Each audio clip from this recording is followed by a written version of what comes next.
Leader of the, leader of the People's Party.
All right, good evening. Welcome to the show from the Confusion. So, from the Liberia Public Radio. Let's stop this museum this evening and let it go. We want to welcome our viewers and listeners across the globe.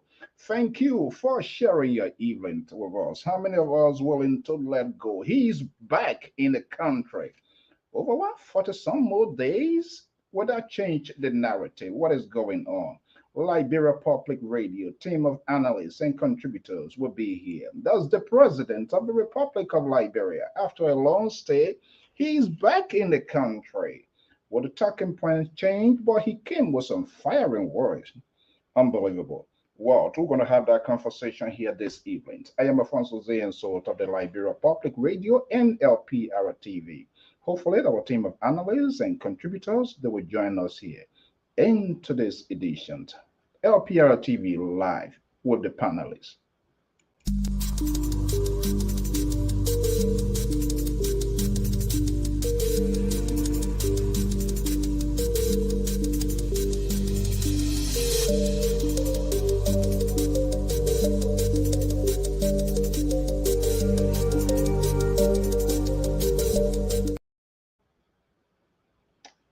Okay, thank you so much. Thank you so much for joining us here at the Liberia Public Radio and Lpr TV. Let me see here. I think the volume had an issue. Okay, thank you so much. Hopefully the volume should be okay now. Thank you so much for joining us. I'm Afonso Z and so of the Liberia Public Radio and Lpr-Tv. We want to welcome our viewers and listeners across the globe. What a beautiful Monday evening here in the East Coast. Thank you for sharing your evening, to your morning, to your afternoon with us. Another day surface in Liberia. After a while, month and what, a couple of days, the owner of the town, he's the chief executive. He's back, the president of the Republic of Liberia, and he's now holding back what is happening within the opposition world. We're going to take a flashback how we got to this point. Is it too late? What? One of our senior contributor is here. Kato Balaya is joining us from the Garden City of New Jersey area there. She's here, and hopefully to the liberal. Where is Dolocate of the ANC, Amos George? We've been sending an SOS call. They can be found. Do I need to call 911 state trooper or what's going on? Maybe Koto will get an answer for this question here. And Sissy, they're going to be joining us. But let me just go bringing Koto. She's already here with us. And we're going to have a conversation here. Okay. Ooh, the birthday girl is birthday lady is in the making. I forgot to wear my t-shirt. I'm stepping into my birthday. You want to do that, or is your It's birthday date? necessary. No, it's necessary. I have to put it on because Okay, let me just now get. Let me celebration starts. say it again. As of now, the celebration starts. It's tasks. As So of you the want 20th tomorrow up to January 5th to the 7th, celebration continues. celebrations continue. So you want me to get you off the screens right away before you do Of that? course, I'm going Oh to put man, the birthday is not holding back. I tire the whole on the birthday, so we got to give her the day. Okay, folks, good evening and welcome to the show. I'm Afonso Z and Salt of the Liberia Public Radio 10 LPR-TV. Thank you for sharing this evening with us. You've been monitoring, you've been saying, and you've been hearing. We whine, we scream, we yell until our esophagus all came out. Where is he going? Where has he gone for? He gonna play for it. We bash him, we slam him. But he's back in the country. And what we saw today was kind of unprecedented. The arousing welcome by his supporters. And that's one of the things I have come to realize. The seditions are a group of people that are committed to a cause. I'm not sure if it is that extensive to the opposition. And they are very good at firing back, especially when there is a cause that they are attached to. I don't care what you say. And that's part of what the game of politics is all about.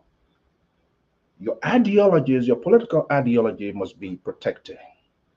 But I was watching keenly and I began to retrospect the politics of Liberia of lately and how divisive and polarized it has become.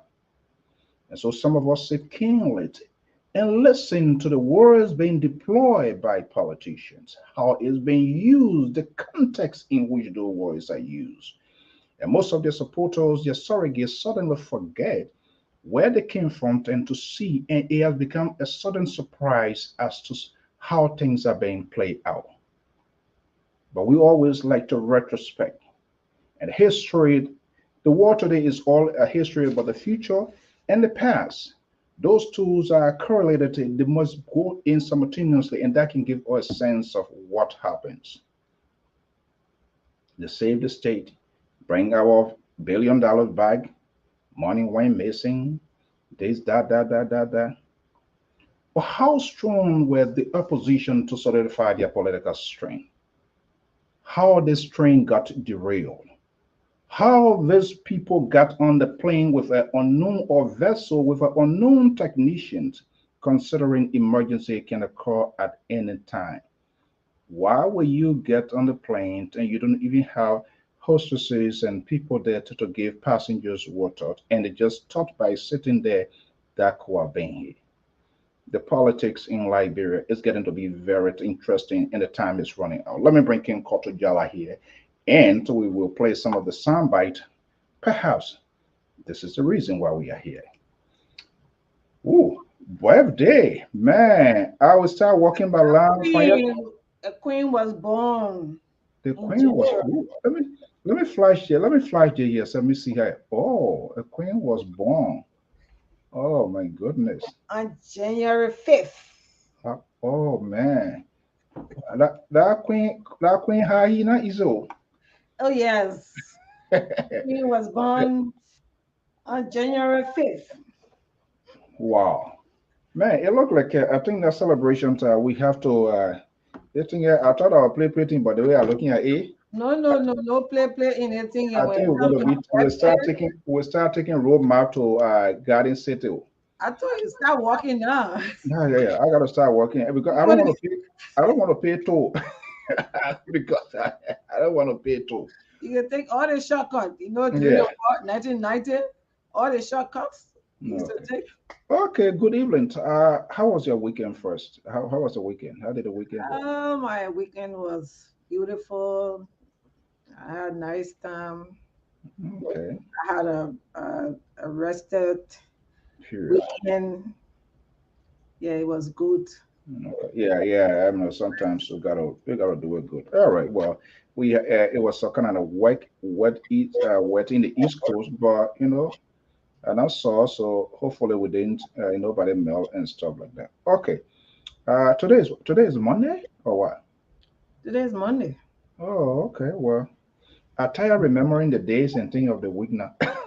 I tired remembering the days. When Okay. you come into your work schedule, that what can happen. Yeah.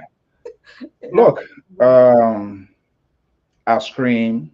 You scream. The Liberian people scream. Everybody scream, whined, yell. But finally, he touches down today, and it was back in the country. His Excellency Dr. George Manawiya, the President of the Republic of Liberia, is back in the country. So it was an amazing, amazing welcome. And that's what I said. I visited the Sycamore tree twice when I went there. I think there seems to be a covenant seditions, it's high cause seditions. They believe in the cause. I don't care how you label them, how you tell them to be, they stick to their cause and they strongly believe that political ideology it must be solidified. We saw the president's office today and he didn't hold back. Now the president is in town. What next? What are you looking forward to? What you hope to see? But we're gonna be playing some little soundbite that could potentially one could guess that divided this whole opposition here and it failed to yield. But the president is back in the country. What are you looking for? What is your next move? What are you trying to sense out you think gonna happen? I want to say thank you, Mr. So. If you see the new webcam there, it's done by somebody. Thank you, Mr. Don't So. even that's part of it. That's what we're supposed to do there. That's what we're supposed to do. Yeah, it's just completely different from the previous Yeah, one I have. right. Yeah, I want to say thank you so much. And I want to say hi to our people in Liberia and our people around the world, those that are listening now and those that will come to listen later. I just want to say we want to be thankful that our president went back to Liberia safely because I don't care what it is, whether you voted for him or not. He is the president of Liberia. That we cannot take from him, and he should be respected as a president. That I cannot take from him. Right. And like you asked the question, what next? You saw that the seditions were all in full swing. And I dealt with the seditions before because during my electoral process, I had people from the CDC that were supporting me. And with all of our differences we had, like who to vote for and who not to vote for. But then I was voting for Ellen and they were voting for Joshua. We had a line that I could not cross their line. I want to talk about Joshua. They say, "Oh, Oma, don't go there, don't go there." I have one of my girls, man. She would tell me, "Look, Oma, don't go there with me." She would say it like that. And we used to know our limit. That's what, that's the person they love. And the only problem I have with them is with all the love that they're sharing, they gave him and showing him. I don't know whether they are getting, reprisal of what, or reciprocation of the love they're showing, because they actually love him beyond everything. And for the, for those of them that are saying with the support of Josh Weir, naturally, it's just their natural love for him, which, anybody can have that natural love. The only thing is that, I don't know, it blinds, their mind to now looking back to see their condition. It's a cost, not to Yes, interrupt you. They see that as a genuine yes, cost. because even I know a friend, not to discuss people, but she went as far as selling her shoes to find food to eat. But checking that number, she will be there for George Weah. Even most of them, they will be there. Oh, my, it ain't easy. Send me this, send me that. But when it comes to that George Weah issue, they will be there in full swing. So Right. it touches me that they have that natural love for him. Why can't he reciprocate? Because they thought that, When you say reciprocate, what do you mean? How, in what context? In how you want him to reciprocate? okay, I think when he was coming to power, there was some expectation they had that indeed George we are going to improve their life, and he are going to create job opportunity for most of them. And unfortunately today, not many of them have that job opportunity. They don't. It is not saying that way. That what you're saying. That what I'm saying, but that's not how to see it, Quattro. Yeah, okay, they don't see it that way. The thing is, I don't know, is they call it Abagabe love. I don't know whether I want to compare it, even though it's only God that we give that love to. But it seems that he is their God, and I don't know. I really do not know, because I can't. Uh, well, I can't say I can, but I don't know. Uh, Okay. I pray to get our love. Well, but- It's high, That's the so love I see that they. for those of you who support Kennedy and people in the opposition, which of course you're right, that's something you need to figure out. That's something they need to find it out because what I would like here now, hands down, this president is being loved by his supporters. It reminds me of those days, like watching Charlene Show, to Roxy Cinema, and some of these Chinese show. When you knock one down, the more you knock people down, the more other come. Pumpkin Pan gone right, but a lot of more pumpkin pie has been more pumpkin pie has been resurrected. Okay, Dr. George Toto, our senior analyst, is joining us here. Let's bring here. Dr. George Toto is here. Good evening, Doc. Welcome. How are you? How was your weekend? Yeah, good evening, François, and also to Kato, and I miss the Okay. compliment of the season. Yeah, Look, I welcome. decided to take a retrospect, just few little bit. Some of the self-destructions that creep into the opposition and the lack of ability by the oppositions, their leaders, to put it to a rest has escalated this talking point, and it seems to me there's no way that it can be healed. George, as soon as you straighten your camera, I want to bring you in. It started way back. This riff is started way back, and I want to play a little bit few sound bites in their own words, real time, and nothing was done to rescue this situation. Then we come later on to the president here.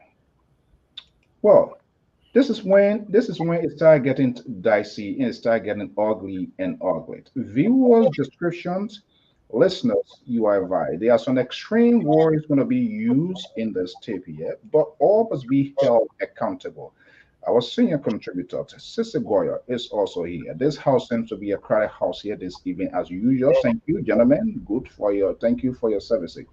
So let's backtrack again. Listener, viewers, please be advised, some extreme words going to be used that will be very uncomfortable, but you used to it. You have seen worse of that.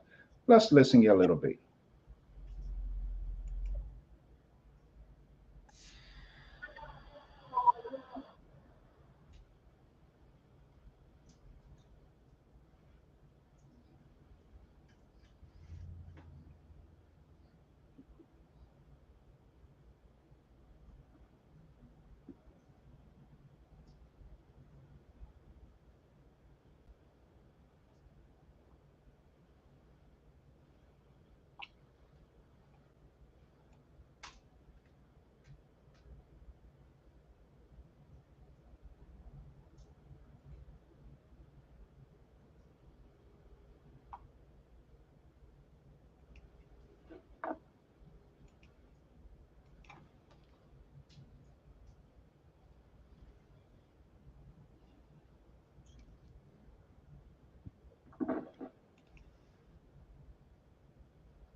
No volume. It's taking Alfonso, are you doing anything special? I can hear you. Okay, so that's the audio we're playing. I'm not sure. You didn't hear the audio? no volume. Hold on No, one second. Hold on. Are you kidding me? Hold on. Let me see here. Why was it there was no volume? Let me see here. I sure.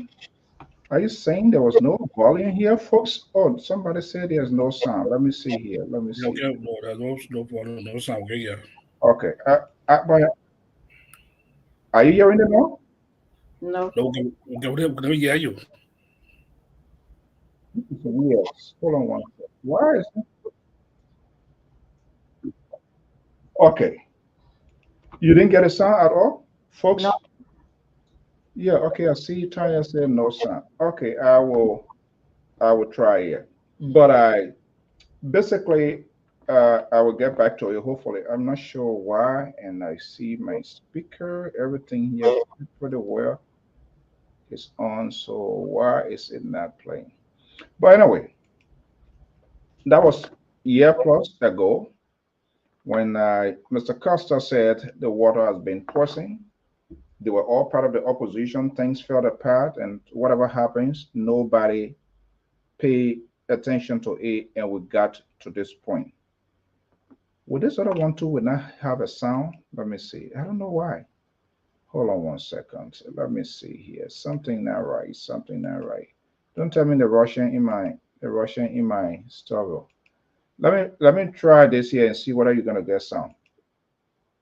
Are you guys hearing sound?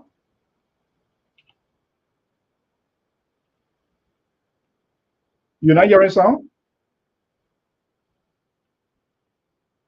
Hmm, this is weird. All right.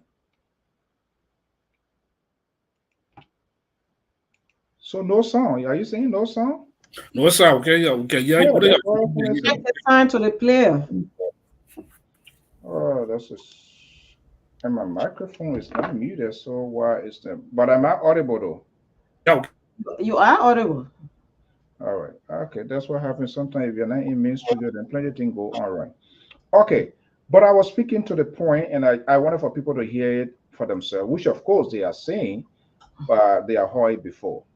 The destruction within the CPP, the opposition column, when Alexander Cummings was literally defined, and none the Cummings folks did not do anything to stop it. When Custard heavily, bitterly went against it, nothing was done. And then we saw the whole train, things going the way they are going. But for those of you, yesterday, there was a podcast by Mr. Senator Darius Dillon. I don't know who had a chance to listen to it. You listened to him yesterday? Yeah, listen. Yeah. And that's why I was trying to play that too. But he used politicians are very clever and very strategic in using certain words. Words they are not like typical words that we use. But when politicians deploy the word painful, that itself is like you all don't. Nothing. If you don't listen, you will see. That was weird to me. That tells me how the oppositions are divided. With this year, Dr. Toto Koto, um, I'm not sure what going to be the effect comes 2023 when it remains like this. Seeing what we're seeing, it's getting to be a little bit glarer and glarer that the president or the ruling establishment, no matter what we say, no matter what other people say, their commentary, things are happening. People they might most likely stick with this president because the opposition is not showing herself as the real alternative. Everything is like a lip service. Let me bring uh, Dr. Toto in here a little bit. You saw the arrival of the president, correct? Yeah, I did. I saw the row of the president to a headquarters, even to the church. But what I want to say that even though we have a divided opposition in the country, the problem of the country is as I don't want to be careful about crowd politics. You know, I want to wait and see entering the election period next year and see what's going to happen because the harshest area on the country going through a lot of so many problems. We can see people from one era to another era moving from another political camp to another political camp. People printing T-shirts and things for the president and other stuff and things there. So we see the things going on. So for me, I'm moved by the president arrival today. Wherever the president go out of the country, come back, people come out to welcome him. We have seen that before. So at that point, they moved by his arrival today. And so you gather people around, you get a T-shirt, you get a padang to go and welcome the president, go and haircut and see does that translate into victory for him for the election? Let's see. I think the opposition will try to put themselves together. I still believe that something will be welcome behind the scene, behind the opposition black or T1 Gomez there who I support him. I support him very well. And JB is there also too. And there's another comment there also. I think it's going to be welcome. Something will be welcome. Dr. Toto, how many months to the election now? We have roughly about 12 months, or let's say about 10 or 11 months to our election now because we are to this year. But I mean, even though the president arrived in the country today not necessarily a rival, but the conversations, what is happening within the opposition side? Yeah, the opposition, it does not give me hope, but I think it will be welcome. Sure to be welcome because the problem in the opposition is the ANC force, the Unity Party force. They are the being too distracted in the whole opposition bloc, And I think there's a need for the and also there's another coming need to try to get rid of certain people that are being the face of the party also too because Liberia political system is so deep. People will come up and say one or two things, and we know some people the role that they play in the war in Liberia. You see those people that are being the face of your party today, and the people see these things. So ANC was air too, and there's another communist air too in the midst of these things. But for me, I still believe my team will be welcome. So did I hear you saying that Comey should get rid of certain people? Communist air tour. There certain faces that the people that Louis Brown or what they all got Daniel Chia, Toka Marketer again with those are not good faces of the ANC. They need to be back in the back scene. And there's another communist air tour among these people. If you want to find yourself to be ready there in the eyes of the politics like Brown moving forward. Those people does not mean well for him. And we saw him rally that happened a few days where Louis Brown was the film about rally. That rally to me, that rally was a failure. And these are things still trying the midst of it to address the issue, or else you just be used as a pawn in the Liberia politics. Okay, let me bring in to our sister here, Koto. Dr. Toto is now holding back, calling on ANC Alexander Cummings to have certain people to be removed. They are not the right image to present out there to the public. Do you agree with him? Yeah, I strongly agree with him because what happening is this: we are, when I say we, the Liberian people complaining of George Weah doing the wrong thing, and then you're seeing a political party is repeating the very same old thing that we talking against George Weah. So it's like it make the people when you even talking to them and say, but you see the opposition, the thing they're doing, bring the faces that we're seeing, they are no different from the ones that we have been seeing with George Weah, with everything they have been saying, about George Weah. So you got to be very careful who you bring around. And to be frank, these are people who were with them, the CDC. So it sounds like some payback or some like some manner of aggression against he leaving the CDC and going the other way. So it's just something that they are against them so badly that they want to react on that. And you can see it in them, even when they started with this before the retire riot or the retire rally. We started hearing some of them, the faces that is seen with him, they don't like these people, and they started having some stigma on these most especially with Brown and the other candidate, not candidate, I can't even remember his name now, but Danuchi? Daniel Che, and most of them, the two of them mainly were the one they were focusing on that Kume should not have brought them in. So these things in politics right now, where the run and hiding and decision coming on, people are lingering. It's kind of bad to start seeing every little thing with two twinkle. Every little thing can make anything to change. So by even looking at the crowd now and say, okay, Josh, we are carrying a crowd for the 10 months that we have with the election, any other thing can change the atmosphere of the election. And I don't want anybody to capitalize on, oh, I have this number of people, I have this anything in the time of the 10 months we having, people are not careful, they might, lose their stand or their place because people will be in. And right now, he's coming in, but they're going to say, okay, let's wait and see what next. You see, 1 or 2 months, they don't achieve or they don't see what their expectations, are. The next thing is, that's not what we're here for. That's not what. But actually, that Louis Brown face brought a lot of contention from the guys from the CDC. And you can see that they were arrogant about it or they were even mad about it. They want to pay the reprisal for Louis Brown, going to the CD, to the ANC. So that's a serious thing that I think we need to So, look at.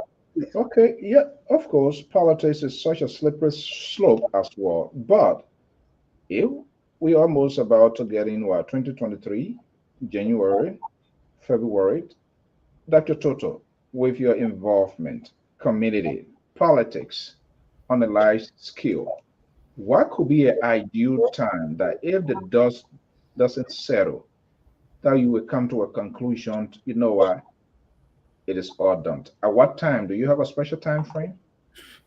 No, we don't, I don't want for us to limit it to a particular time frame.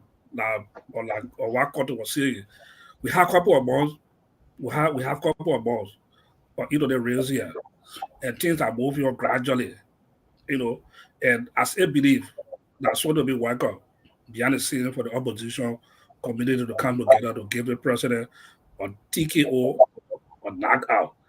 We don't want to be moved. We don't want to be moved by the crowd people gathering today because to work on the president to see that all the president have done well and whatsoever. And even with the president, we are seeing so many problems in the country. The president, that's why he think he had a crowd here favor today. He was speaking today, lying also about the achievement that he had done in the country. And you can see the people gathering people and giving their t-shirt and wants to come and work on you. That's not going to George to make a bigger political difference. I still believe that the opposition still have certain things going on. There will be certain discussion on the basis to work on some of the issues. Like I said, the ANC right now is one of the main political party that in the Soviet year, they need to relax the unity party and then the LPP all the relax themselves and then come together and see how best to move forward and come a strong opposition community or black to knock the president or as it believe as a time or time that Alfonso, it may be it will be really slippery with a rocky roll, but what happened today should that be or determine for the opposition community to feel weak to say, oh, the president having the president that or the president is a incompetent president. He will maneuver his way to make himself relevant in the eyes of the people. They have the resources, everything that the opposition don't have. The resources to their disposal in terms of communication, in terms of network, everything. The opposition, the company has it. So the opposition that need to get back together, see how better the couple would new idea, new agenda to move forward. Again, the ANC, the ANC and the Senate coming to stand tall. He's too short. He does stand tall and get on his feet and put certain people on the passing. The incident that happened when they are rally they had the 70,000 issue that came out was a big distraction also too that affect that rally. That's 70,000 issue. I don't know how the police have resolved it, but the ANC, ABC to step toward if you want to be relevant in the political election that come on air, he will just be another talk about politician that come from abroad, and that is happy. Emma George, good evening, welcome. I'm so Dr. Toto and Scotto, how are you doing? Yeah, welcome, Mr. George. What happened to the 70,000? Hey, you really disappeared for? No, I thought you were carrying on an investigation. that investigation is going. I can't run away from 70,000. There's more thing than that. It's just one part of the part. So you can walk and chew gum. So that's not really the issue. There you go. But the weekend I had some family activities, so that's what to me. Well, you see, now that one with the issue of family thing, I can't say, and we can't go beyond that. But good evening. Okay, so Dr. Toto, before I bring in Joyce and Koto here, in bringing the opposition together, who should lead this marathon? Who should lead this cause? Because it requires a give and take, ultimate sacrifice, a leader who will have an ultimate control of his or her people. They must be able to listen. Now you have people supporting you, say, I will not listen to you. Nobody talk to me, I will not listen. It is a problem. That is a challenge. Those were the beginnings of this whole thing here to get us to be where we are today. If the opposition had just mistakenly found the right footing to stick together, there could have been some sort of demoralizations of the ruling establishment, but that has not happened. Who you think get the political guts to lead this whole conversation here? The first when the CPP was established, it was the best to put in all the necessary ingredient to be able to help the CPP and also be the vice chairman of the CPP. Send and after that, Ambassador Boyka and Kobe were the two faces of the CPP at that time. And instead of them coming together to see who should be the standard bearer, should be the vice standard bearer of the party, they flung. People that they want to go nowhere around to be counted among. Because of their field leadership, they had their disagreement, they could not unite to even form a single political unit, everything better. So the person that has right now that looking the eyes of the Liberian people that can bring a total change, that can be more relevant in the electoral process, can challenge or we are to the battle. It can be Ambassador Boyka, Dina Kobe, or T1 Congo. If anything of that nature going forward, T1 Congo should be here of any political institution that be established to that job we are on. I think he's the only one that have that ingredient that can make a big difference in the political atmosphere in Liberia to challenge the CDC. He has the momentum, he has the qualification, and he has the ability to lead Liberia. Looking at all the difficulty the country is going through, they won't go have the resources to do that. Including financial resources as well? The financial resource, the election, it should be proper money being is there. What are you talking about? It is a grassroots movement. People will fund it. The money will come. All need to be done is have a strong grassroots movement, and the money will flow. If you take the money first because you say the money, you'll not get nowhere. Establish a strong grassroots movement, the money will flow. You talk about t-shirts, people buy their own t-shirt. You talk about transportation, people will transport themselves from point A to point B. A strong grassroots movement will be established. That's the only challenge can be made against the CDC. Okay. Let me bring in Koto here. And now that's before Pat George, I'm going to be taking a different route from Grand Gilead. I'll be going to Grand Gilead to say put money aside. If you don't have money, I don't know how you can effectively execute campaigns. You need to have people, all of this political subdivision, you need to have people there.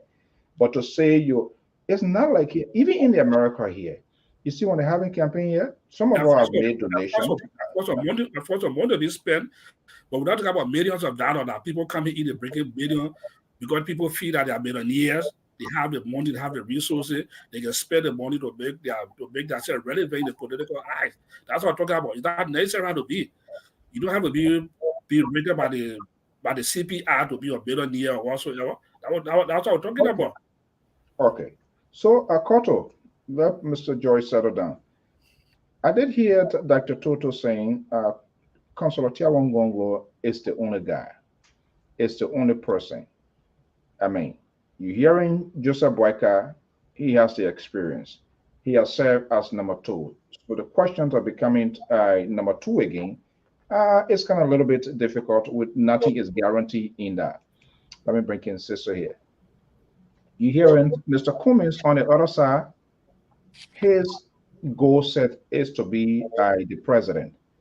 Now, if you have all of these individuals who are contesting and equally they have the right to do so, but they have, I know there's one thing that they have in common is to have this president to serve one term. But when you see the hooks attached to all of them, how can they resolve this? Sister, good evening, welcome. Hey, how you doing, everybody? Wow, it's nice to have Mr. George back. Somebody found him. Was they Atlanta PD or the sheriff office had to go find him? The trouble is nothing The highway police. I give it's a so The trooper. The seventh. you know, I disagree with Dr. Toto with a person can just surface and just be popular and win an election. It's difficult. And in politics, especially for this kind of electoral issues, people are looking for who I know, who is my tribal man, who is my religious affiliation with. And we may try to ignore it, but those are things that people look at. Who is my friend? Who I can easily have access to? Those are the things. Those are the way people, vote. I know personally I don't vote like that, but I'm talking about not naturally. That's how people, vote. So I looking at it to just say the one can change that narrative now in a short period of time. I disagree with that. The reason is you're seeing George Weah up to this time with everything he's doing. He still have the popularity is because of the name they have known George Weah to be. He has been a celebrity footballer, and that you can't take from him. They know who George Weah is, so that name is popular. Who can you find easily to, knock him out?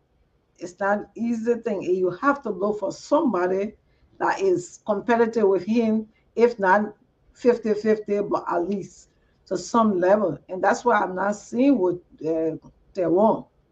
So you could say, okay, money doesn't matter. Money matters a lot because to run a campaign, you need that financial support to get into various counties to run your campaign. And we may say money not ought to it, but it is very important about election. You must have money to finance the electoral process because you will need people to go to ballot boxes to be representatives there. They have to be paid. You will need t-shirts. You won't go in Liberia now running campaign. People want to see the t-shirt. And mind you, sometimes we talk about the populations. We saw that population during the electoral process with the senatorial election, and we did not see the number as compared to the population. People went there today to see how they can get t-shirts. People went there today because their president, that's the president, they will always want to see the happening in the area. People went there, you look at all of those criteria that lead to this kind of thing. But again, it is because the name Josh Weah, it is known. So we have to find somebody that can compete with him. Not just anybody that can compete, but at least somebody that is qualified and that we can take when making analysis. You look at, okay, with all the popularity he had, this person is qualified and also have popularity almost closer to him. That's why for me, yeah, we should Emma be George, seriously. your argument, you and other folks ultimately is to have this president to be a one-term president.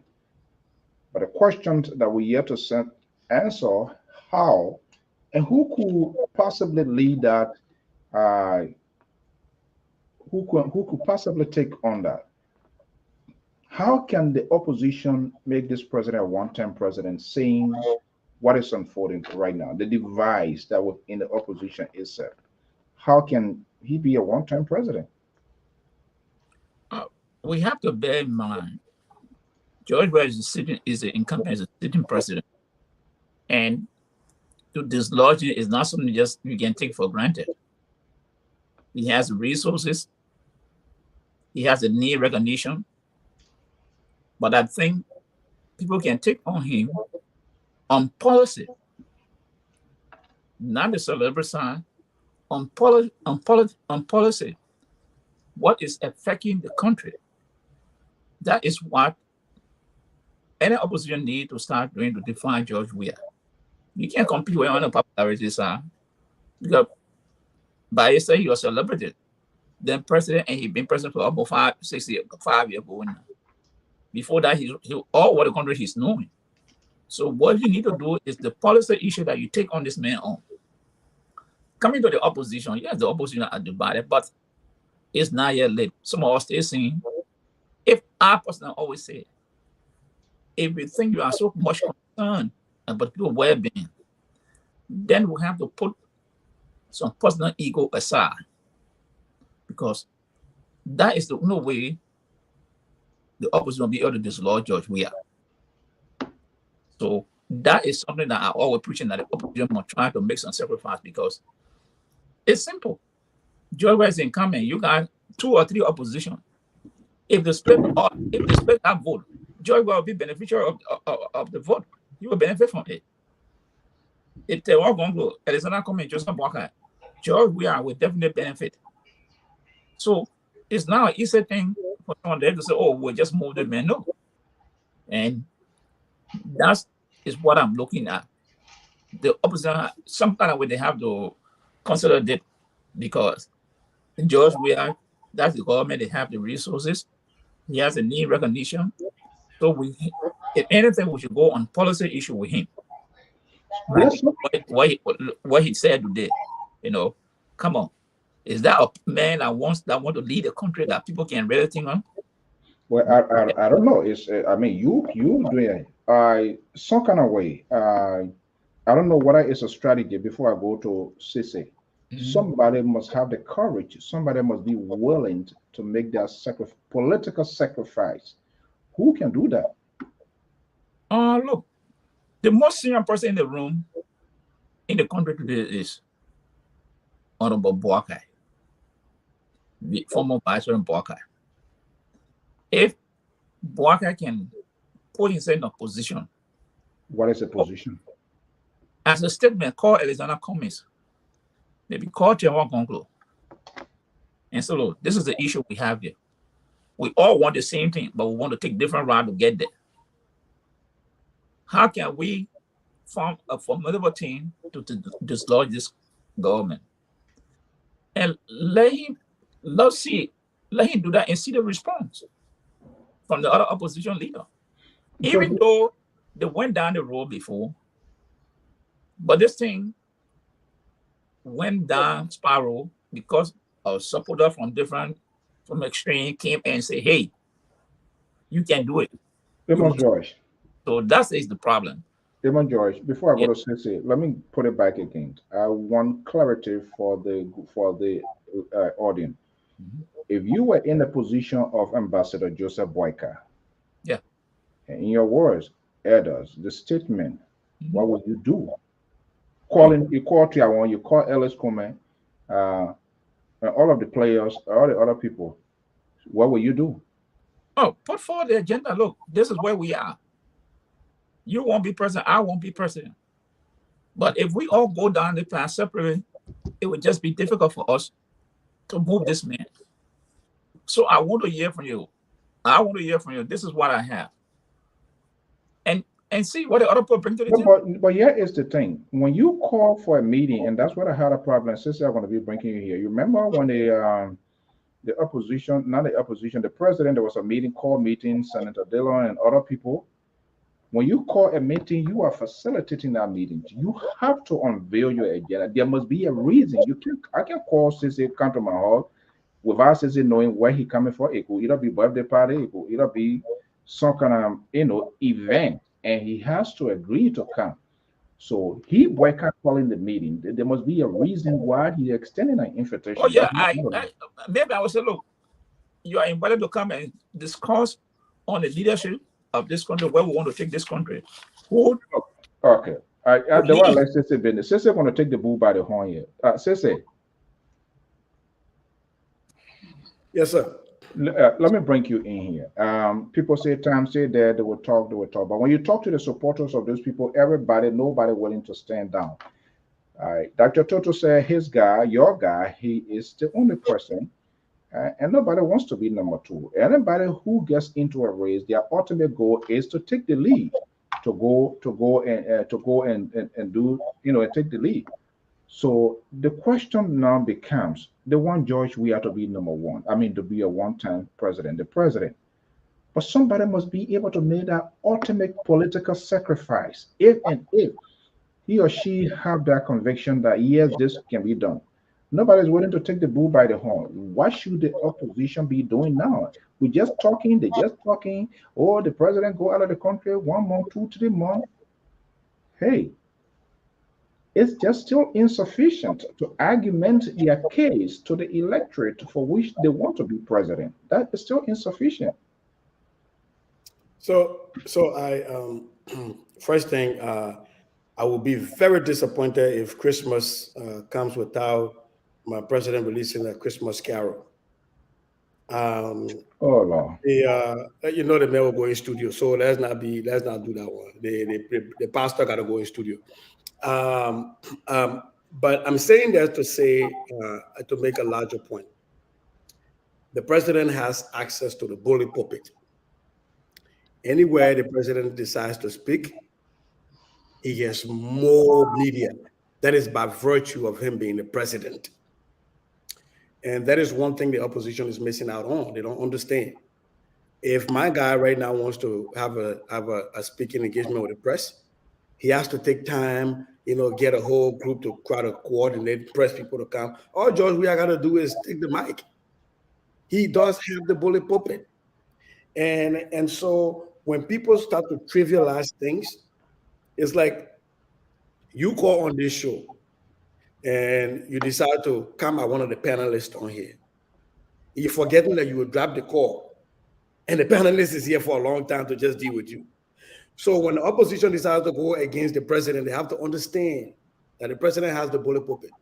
So they have to elevate the conversation. Otherwise, when you go gutter, you saw how the president went for them today.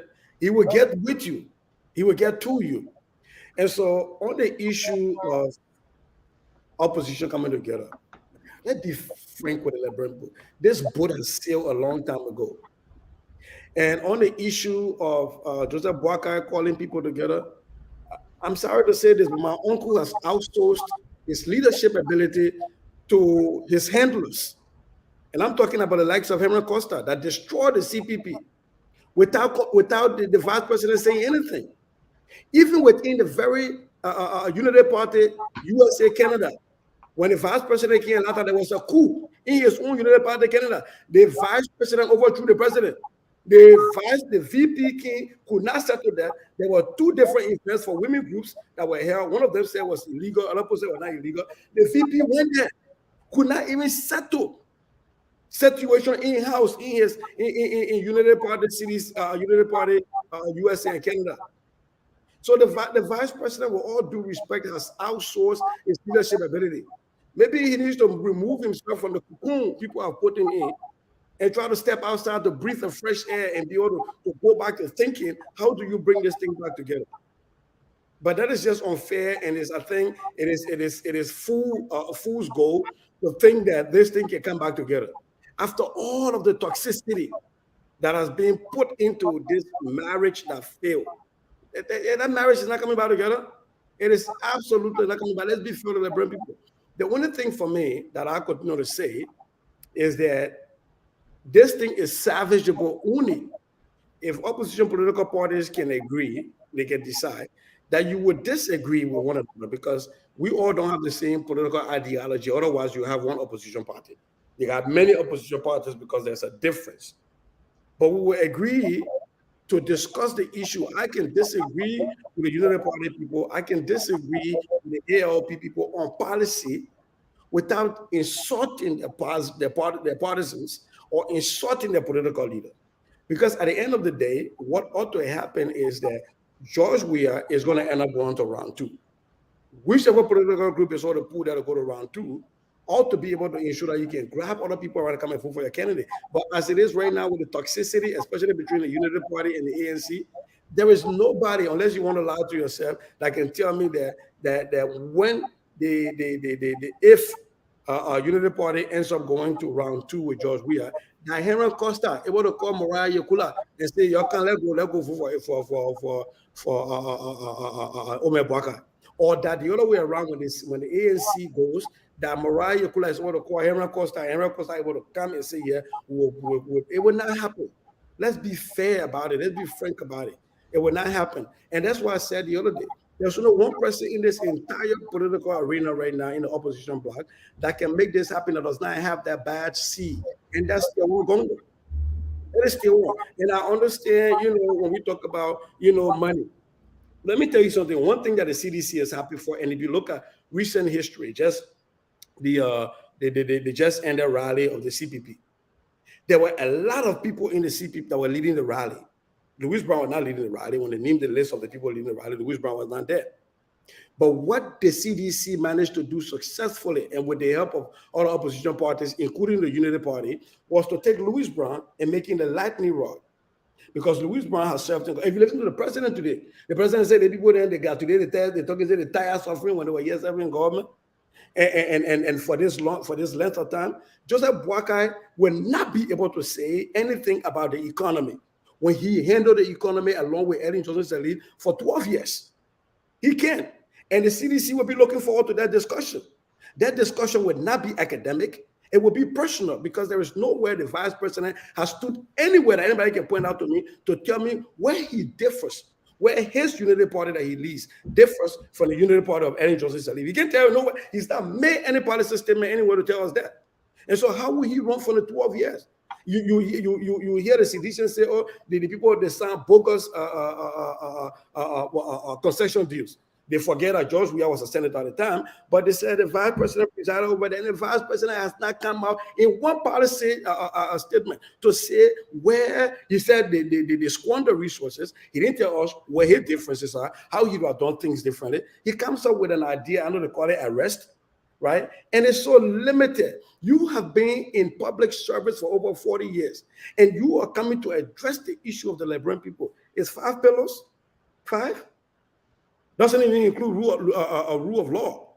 And so my point here comes back down to, I understand the vice president has name recognition. He had the same name recognition when the CDC beat him. So I think at this point, it's about time that you try to create a different narrative so that the CDC can answer, "You were in power before, you didn't do it." You get a different narrative, so you dismiss that. Now you get to discuss policy issue because no longer, "Oh, you were in power before, you didn't do it." And that's why I keep saying, what's his name? Tiawan Gonglo, Alexander Cummings, will have a different narrative. The CDC will have to change their war game, their war play. Will not be, "Oh, you were there before, you didn't do it." You can't say that about Alexander Cummings. And so that conversation had to be had. And for me, I still do believe that the vice president has been an honorable man. He served the republic very well. It's time for him to retire and play a kingmaker role. Okay, we're keeping backtrack. I will be forced to bring this video in because some of us. You want to say something, Koto? Yeah. Huh? Yeah. There's something. It's so sad that Sese comes here and say things about what they call Costa was saying things and the vice president did not stop, Costa. And the thing you fail to know is that all of these people have their surrogates. They were all on the internet, including you now. Yeah, you are targeting Costa. And you would not say something and the person will come back to react to your statement. They will come and react. And people want to say things, they'll sit back and other people look at them.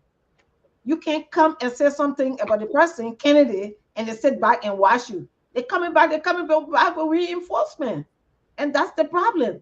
We say we're in the opposition, but you say something about my candidate, then you say I should say that and don't say something about your candidate. And it will not work. And that's what causes the problem. We let us be in the opposition and be unique in our, and be unique, not to criticize the next man. Now you're saying the man is old, the man outgrew his thing, and other people believe in him. So are you saying good about that candidate? They will come right back at you. So there is no way you can say you relax in politics. That's the fight. That's what it is. Let's fight. The one who they say when they animal fight, the grass suffer, right? Let the fight go on. Whoever wins, win. I really don't think you understood my point, sister. Hold on, I come in. Let me play this. Let me lay something out here. Hold on one second. No, Koto, because sometimes we gotta listen and hear what other people saying. I did not attack Costa. No, you said Costa was there. Hold on, Koto. Let's go one at a time. Hold on, guys. We go one at a time. I said. Okay, hold on one second. The likes of Costa came out. The VP did not hold them back. And when you understand what a surrogate is, Koto, a surrogate is controlled by the leader. That's why it's a surrogate. So if the leader cannot control the surrogate, then that leader is not a leader. That's the point I'm making. So you can't say other people got surrogates. If you are a surrogate, that means you're answerable to somebody. Otherwise you're not. Taiwan control you now. What are you saying? Taiwan is not control. Hold on one second. I'm not Taiwan surrogate. I've never been Taiwan surrogate. Hello, guys. Are you guys hearing me? So let's understand facts. I did not come at Costa. I said the vice president did not control that. I did not come at Costa. So sometimes we got to listen when other people are speaking, so we don't just want to answer.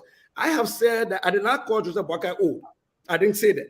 I have been one person on this platform. Listen now, just listen. Yeah, because just because you interrupt me won't make you right. I've been on this platform saying that argument about that is the ageism argument and everything is beneath Liberian politics. I did say that he has served Liberia for in the service, civil service for a long time. That's a fact. That doesn't mean he's old. All I said was it's time for him to retire. He's reached retirement age. That doesn't mean he's old. He's by Liberian standard, he's reached retirement age. So don't try to beat to chew your pepper with my mouth. We gotta understand exactly what I'm saying, and then you roll with it. Okay, guys, listen. Let's stabilize the conversation. People are listening. Well, some of us said this destruction, and let me just play this video here because people who speaks for these people, you have to have some sort of control over them. Especially when I'm your face, not like somebody who has been opinionated into a conversation, he's not representing Taiwan here. But some of us feel this is where the destruction came from and nothing was done. I will go back to it. That's part of history here. We want to play this here by all means, hopefully, and I will get it done here. Let's see. Hold on one second. I tried to get it done first. It didn't work. But let me see. I'll be forced to bring it on screen, and then hopefully I'll be able to get the audio here. Okay. When you're out of okay. All right. Let's see this here. What's the other fellow's name? They said they're doing a PowerPoint presentation. Complete joke. Truncation of the facts, distortion. And absolute madness. Absolute madness. But I'm going to say this to you. I'm going to say this to you, right? I'm going to hold you right there and I'm going to say this to you. I took down a number of points to address. Let me see here. And I'm going to state my position on this matter, and my position will not change, and I will drive this position. And I tell you all, don't worry about me.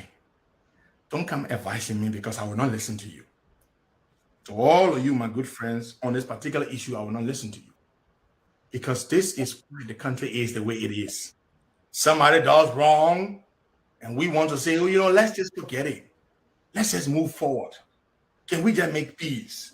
Let me do quick. Let's see here. Let's see here. Okay, let me just point. Let me see here.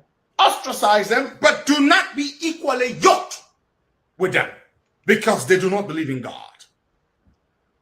Ellis Cummins, you believe Joe Walker to be bad, enemy of the country. Yuri, Yumbly, they're part of the old system that destroyed the country, that has made the country the way it is. You believe all these things. Ellis Cummins, why the hell are you with them? My people, why the hell is Ellis Cummins in a collaboration with the dirty, nasty, corrupt, wicked enemies of Liberia? Why? That's the question. Question number one. So the Ellis Cummins supporters who go around calling him Mr. Clean Hand, Mr. this, Mr. that, why is he equally yoked in the same political organization with the same people who are bad? Why is he with them? Why is Mr. Clean Hands Ellis Cummins engaged with Mr. Corrupt Ure, Corrupt Yumbly, Wicked Black Eye? Why is he with them? Let the ANC people answer the question. Hypocrisy. You say they are bad, you are good. Go on your own and sell yourself to the Liberian people on your own. You are so clean. You've got all the damn ideas. Yet you are with them and you want to ride on their freaking popularity to become president. And you sit down there and you tell them that they are dirty, they are nasty, they are the weakest system, they are this, they are that. How the hell can we work with you? The water has been poisoned. There is absolutely no way we can work with this guy. I don't see it.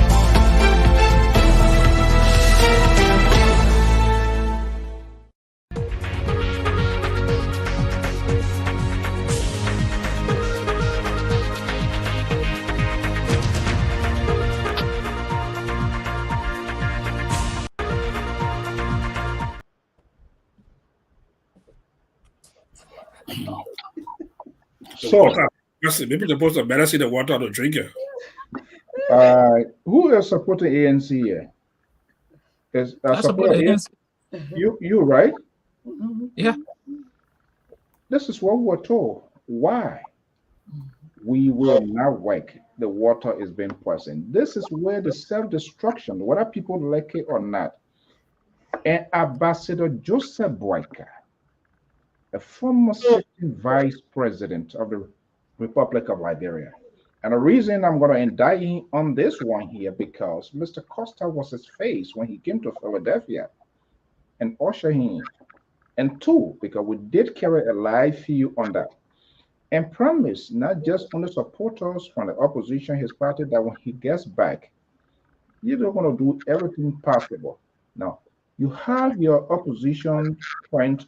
There's some sort of common goals you guys are working at. And you have your chief surrogate to have range, bazooka, a turret, and some real chemical warfare on another opposition party leader. Nothing was done. Up to this point in time, nothing was done. So I agree with Cece.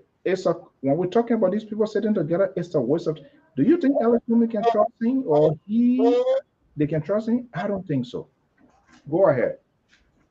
I don't know, for some reason, is that same thing that he was referring to earlier as a stranger that he should get in the back of the line? I think is that same tip. Yes. Today, just today, I was just going through the video and I saw that clip of him making reference that Alexander Cummings or you come on, he's a stranger, he should get behind the line. He doesn't know Liberia. Liberia, you got to get behind the line. But as I always say on this platform here, is a young man that wants to be a leader, a senator of Montserrat, according to him, or want to be a leader in Liberia. He gets ready and says he will not listen to anybody. Anybody he will not listen to. So the question I ask those that support him, how can you trust a man with power when this man said that he will not listen to anybody? What comes to his mind and what he will do at all costs that Terry just won. They were what he insulted communists. I mean, colorful word he used. Simply, he said that he doesn't like Alexander Cummings.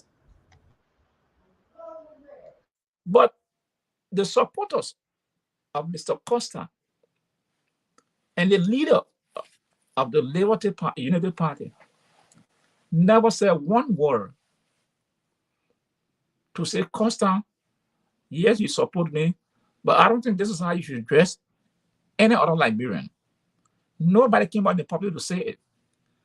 Someone are frown on it. And he is a surrogate of Joseph Boakai, like it or not. When he came here, he was the one who coordinated the program. And he has said it over and over that Joseph Boakai listened to him, that he has a wit. Anything he said, that Joseph Boakai would listen to him. So if anybody come out to say, oh, because this and that, no. That's the young man there. He was the one that sabotaged the whole CPP. Costa was the one. Because simply, he did not like Alexander Cummings. You never hear her one day insulting Benina Ure. Not one day. Never insulted Benina Ure. But God listening on previous state about that same what he using against Alexander was similar to what he used against Joseph Boakai. Egoistic, tribalistic, oh man, has no idea. Those are it on tape, it's there. And he was confronted the other time what he said, oh, that was politics at that time. I did not know this man. But if you don't know somebody, why will you go to tarnish the reputation of the territory? If I don't know Cecil, why should I go and say things about Cecil that I don't know about him? Then when Cecil come back, I say, oh, you know, it was that time Cecil, I was just saying it, but now I got to know you. Is that someone reasonable, that how a reasonable person can think? You don't know me, but you go and say the worst thing about me. But because today you want something and you want to ride on my back, now you can say, oh, I'm supporting you. And so, Mr. So, before Pastor George finished preaching, let him know that they water was poison from both sides. Yeah? They see the ANC people too did their own damage. So they did their own damage too. They came after Joseph Boakai. They say he got pacemaker, he got battery, he got everything. So this water was poison from both sides. Let the pastor know that. So yes, it was poison. Oh my goodness! But somebody they let out charges. Somebody. So let me come in. Listen, let me take you back. Once the issue of voting came about, remember it was Costa who said no. He wanted to introduce something called black voting because he did not believe the process. One man, one vote. He said that Alexander Cummings will buy the delegates. That's where that whole thing scattered from. It was Costa who undermined that process and said, no, we don't want this one man, one vote. We want something called black voting. It was Costa because he knew. So what was the reactions of these other political parties? What was their own reaction? Was they embrace it? No, on this show, which one?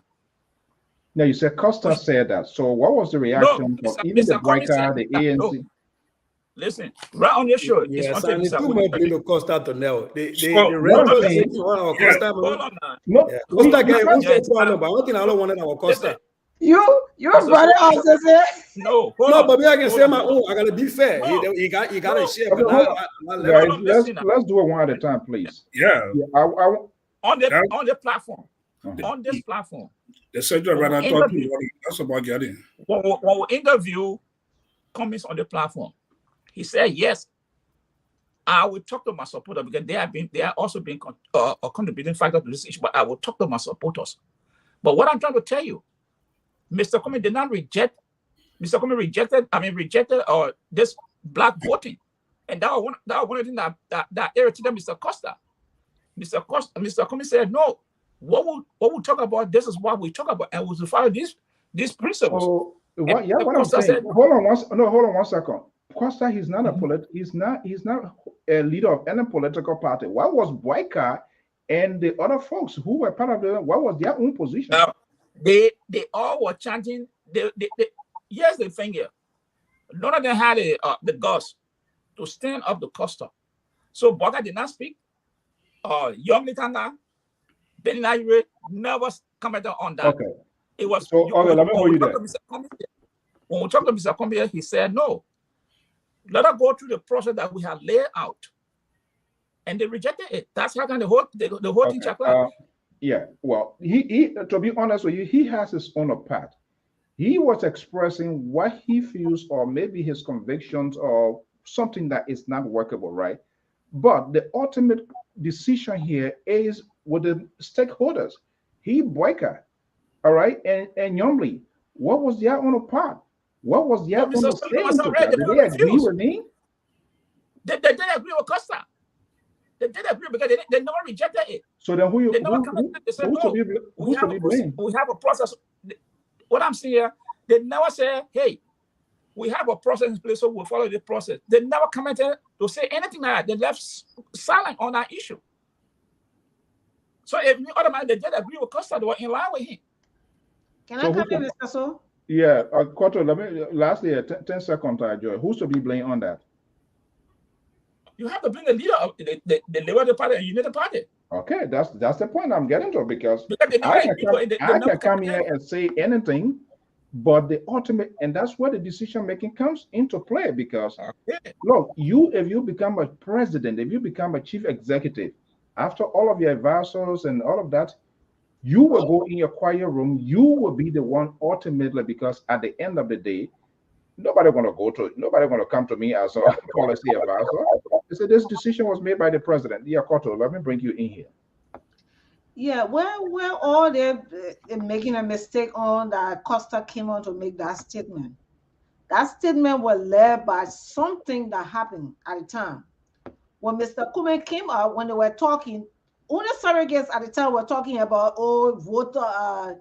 They were talking about the black voting, and the argument was on, with everybody else arguing about the black voting thing. So when it came for them to go and have meeting, it was when Mr. Kume started saying that, in fact, all of these people have worked in government before, and in fact, yes, and in fact, Banker has worked in corrupt government, and he started to connect them.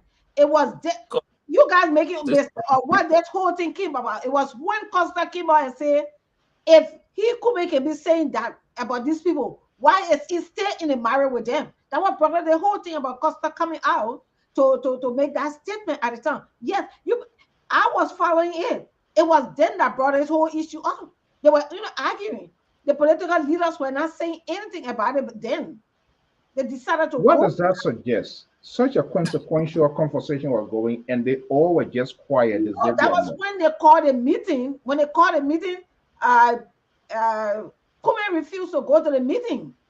No, he walked out of the meeting. No, he walked out of the meeting. I think they brought out a discussion, and he walked out of the meeting. When he walked out of the meeting, they came out with a statement of how he walked out of the meeting. It was then the response he gave about he walking out of the meeting because he could not. These people are all corrupt, and these people have. That's what happened. That's what led to Costa coming out at the time to say, since these people were corrupt, why is he couldn't still doing with them? All right. Complete that. So, hold on. They have called for meeting at the time, and Kume walked out of the meeting. When he walked out of the meeting, they came out and had a press statement concerning that Kume walked out of the meeting at the time.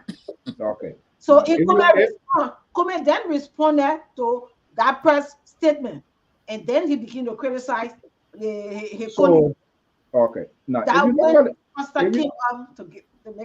if you look at the trend of this year, that sort of disconnect has been there for quite a long while, and no one really was the big boy in the house to put this together, to cement this and change the narrative. That did not happen. Toto, let me bring you here. When we look at all of these, this paradigm, the shift into this whole thing here, and how it became personal to surrogates, supporters, I even to some the Kennedys themselves, some of the things that they were saying. Can we say that these people will still go together, yet they want this president to be a one-term president, but they are unable to sit around the table? That's what happens in the civilized world. Things can get better, it can get ugly. Politics is all about bargaining chip. You give and take, and you got to let go. But this is not within the political systems in our country. Things become personal, and it stays for the long for the life of the long, and it can never settle. If we look at this and no one wants to take responsibility, no one to say, okay, I err, and because I err, let bygone be bygone. Nobody is willing to be used as a sacrificial lamb into this whole thing here. It just still makes sense for us to be talking about it that these people are going to come together and it's a realistic that it will be George. We are seeing what is happening. That's not going to happen. That's my view. What do you say? Also, I do say believe that the water that of course I'm talking about policy, that water can be very so better see the people in that water and that water can drink that Let water. me see here. I don't know what I able to connect here, but if I able to put in speaker, I don't know what they're going to be hearing. Hold on one second. Let me see. I think that Mr. Costa is calling, but I'm not in studio right now, so it's not connected. But go ahead. Let me see whether if I put in my speaker, it will come through. Look, like I was saying, that water that of course I was talking about, that water is not contaminated yet. We can put some chemical in that water and the political party can drink that water. Look, what happened at that time? I'm trying to Both, call him, but go ahead when I get him back. Maybe he wants to say something. yeah, both, If he go, let me see what I maybe he wants to. Yeah, go ahead. both sides were trading daily on each other. We saw a larger tool for the ANC were going very hard on the UP people. The UP people were going hard, of course, are going on at the Zana Company group too. We saw that. And if you look at if you check or cost our trade talks, what who expect cost our Ambassador Boyka to be together today, to be a surrogate for Ambassador Boyka. We expect that will happen today. We saw how Costa went very hard on Ambassador Boyka during the Unity Party or regime. So sometimes in politics, this thing will come up. By the end of the day, I think there's still a common ground for the political bloc to really work together to make sure we are one-time president. Uh, I had a very conversation. I had a conversation last with a very top ANC guy. He called me up and said, we're talking. And we're discussing the political future of Liberia. And he said that he still believes that the diaspora, Liberia, especially with the diaspora, we have that potential, we have that leverage. And we can come together and work together and make Liberia to be where it is through a political organization, whether like Unity Party, the ANC, or T1 Congo. So for me, I still believe that the political parties they have the opportunity for to say them be together. By the way, Costa, not about Costa, I know Costa's a brother and friend. He can get to a big boss sometimes, but he dare a friend. If you call here, That's he will better see one you. now. Eh? This, Uh, this thing is, mm. Eh? My man that Toto Pa, he get plenty of friends there, he can be defending it on the way. but sometimes you just So this thing when it started, I went in boxing all of Okay. the ANC women. yeah. Okay. None of them would tell you I never talked to them. I said, Okay. so Because we are the women, we could And come together and bring the peace, among these men. I says They it. all, they So, all so stand let up. me ask a question, Koto, my Yeah, sister Koto. yes. Let's be very fair. In your own set heart, with all of the things that have gone on with this, and I know some ANC women that can be very toxic. And I know, and so that's why I was telling Pat George that preaching you're doing, they want to get poison from two sides.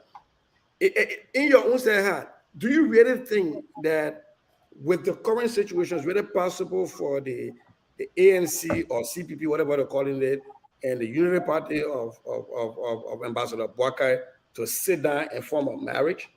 And if so, how do you think that will go about happening? At the time, it wasn't this toxic as it is. Yeah.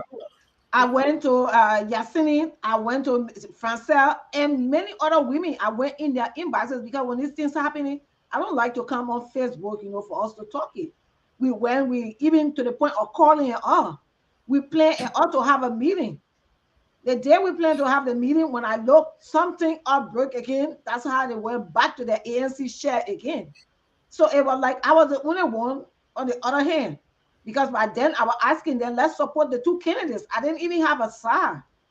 Okay, I didn't have a side. I was saying, for me, I was advocating for Oman Boyka to go as president, saying he has the more experience than Kumi, and he was more popular than Kumi, and that's the fight. We should look at that and consider that ticket. But they were like, no, they make him go by himself. They may get money. The money that he's spending now, he would not have spent that money if he had collaborated with Oman Boyka. He wouldn't have But spent that money like he spent now. Let me just say this. Let me just say So that this for thing Costa. for you, because they would have worked together as team. He wouldn't have been buying surrogate. And in fact, what happened? He started going to the same very parties in collaboration, where he started buying people to support him, which was not right. The very guy that happened, Martin Kohler. Martin Kohler was working with Darius Dillon. He got Martin from Darius Dillon and to bring him and support him, which was not right. That's true. Let me just say this. That was true. You can't be in collaboration and be taking your supporter. All right. So yeah, it's a deal. Public people. You were talking. One second. I just want to. Yeah, it's the deal. On this network, we are open. When we talk about people and they're willing to come, we give them the benefit of the doubt because we are following the trend. So Mr. Costa is here with us. We are saying this whole thing yet. He's one of those based on the comments. Let's hear his version of the sound. Whether it is too late to have this conversation. Let me bring in Mr. Heron Costa here, coming in here. The last time he was on the network, I think for Helen Johnson said it being a while, but everybody busy. Mr. Costa, good evening. Good evening to all.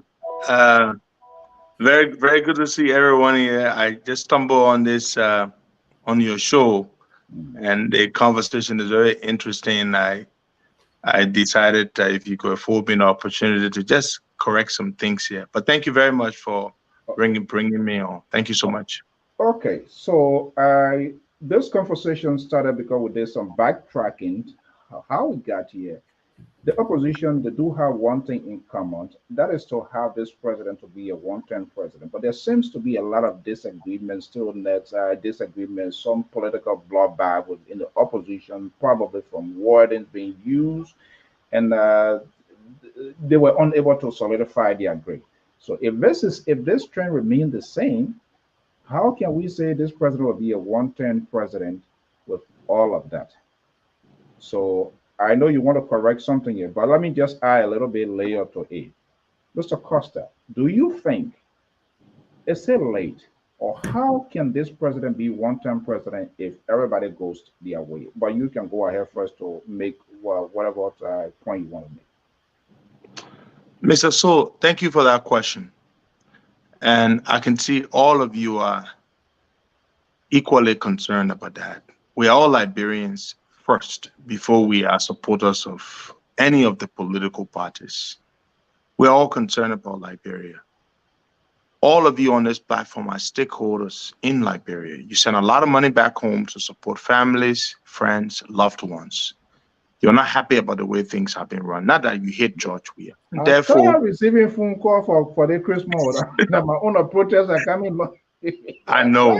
I know. So we all want George Weah gone. And it's not personal. We don't hate him, but for the good of the country. Do I believe that Cummings and Boakai could come back together to work together? As my brother George Toto said, the water could be decontaminated. Anything is possible, but it's not likely. I'm going to be very candid with you. Too much has happened. And I will let you in on some things here that I normally would not say. There was a time that it was almost automatic that the ticket would be a Boakai Cummings ticket, not even Costa, that Mr. Amos George would try to make me seem like this very powerful guy. I'm not that powerful, Mr. George. With all due respect, don't give me all that credit. I don't deserve it.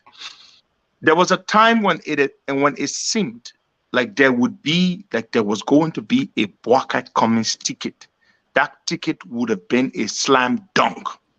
I'm sure you all expected that to work out. Do you know why that ticket never happened? Contrary to what the ANC people will tell you that I caused the CPP to collapse, I hold no position in any of these political parties, not even the one that I am a member of. Joseph Boakai is a very firm-minded and stubborn person. Nobody controls Joseph Boakai.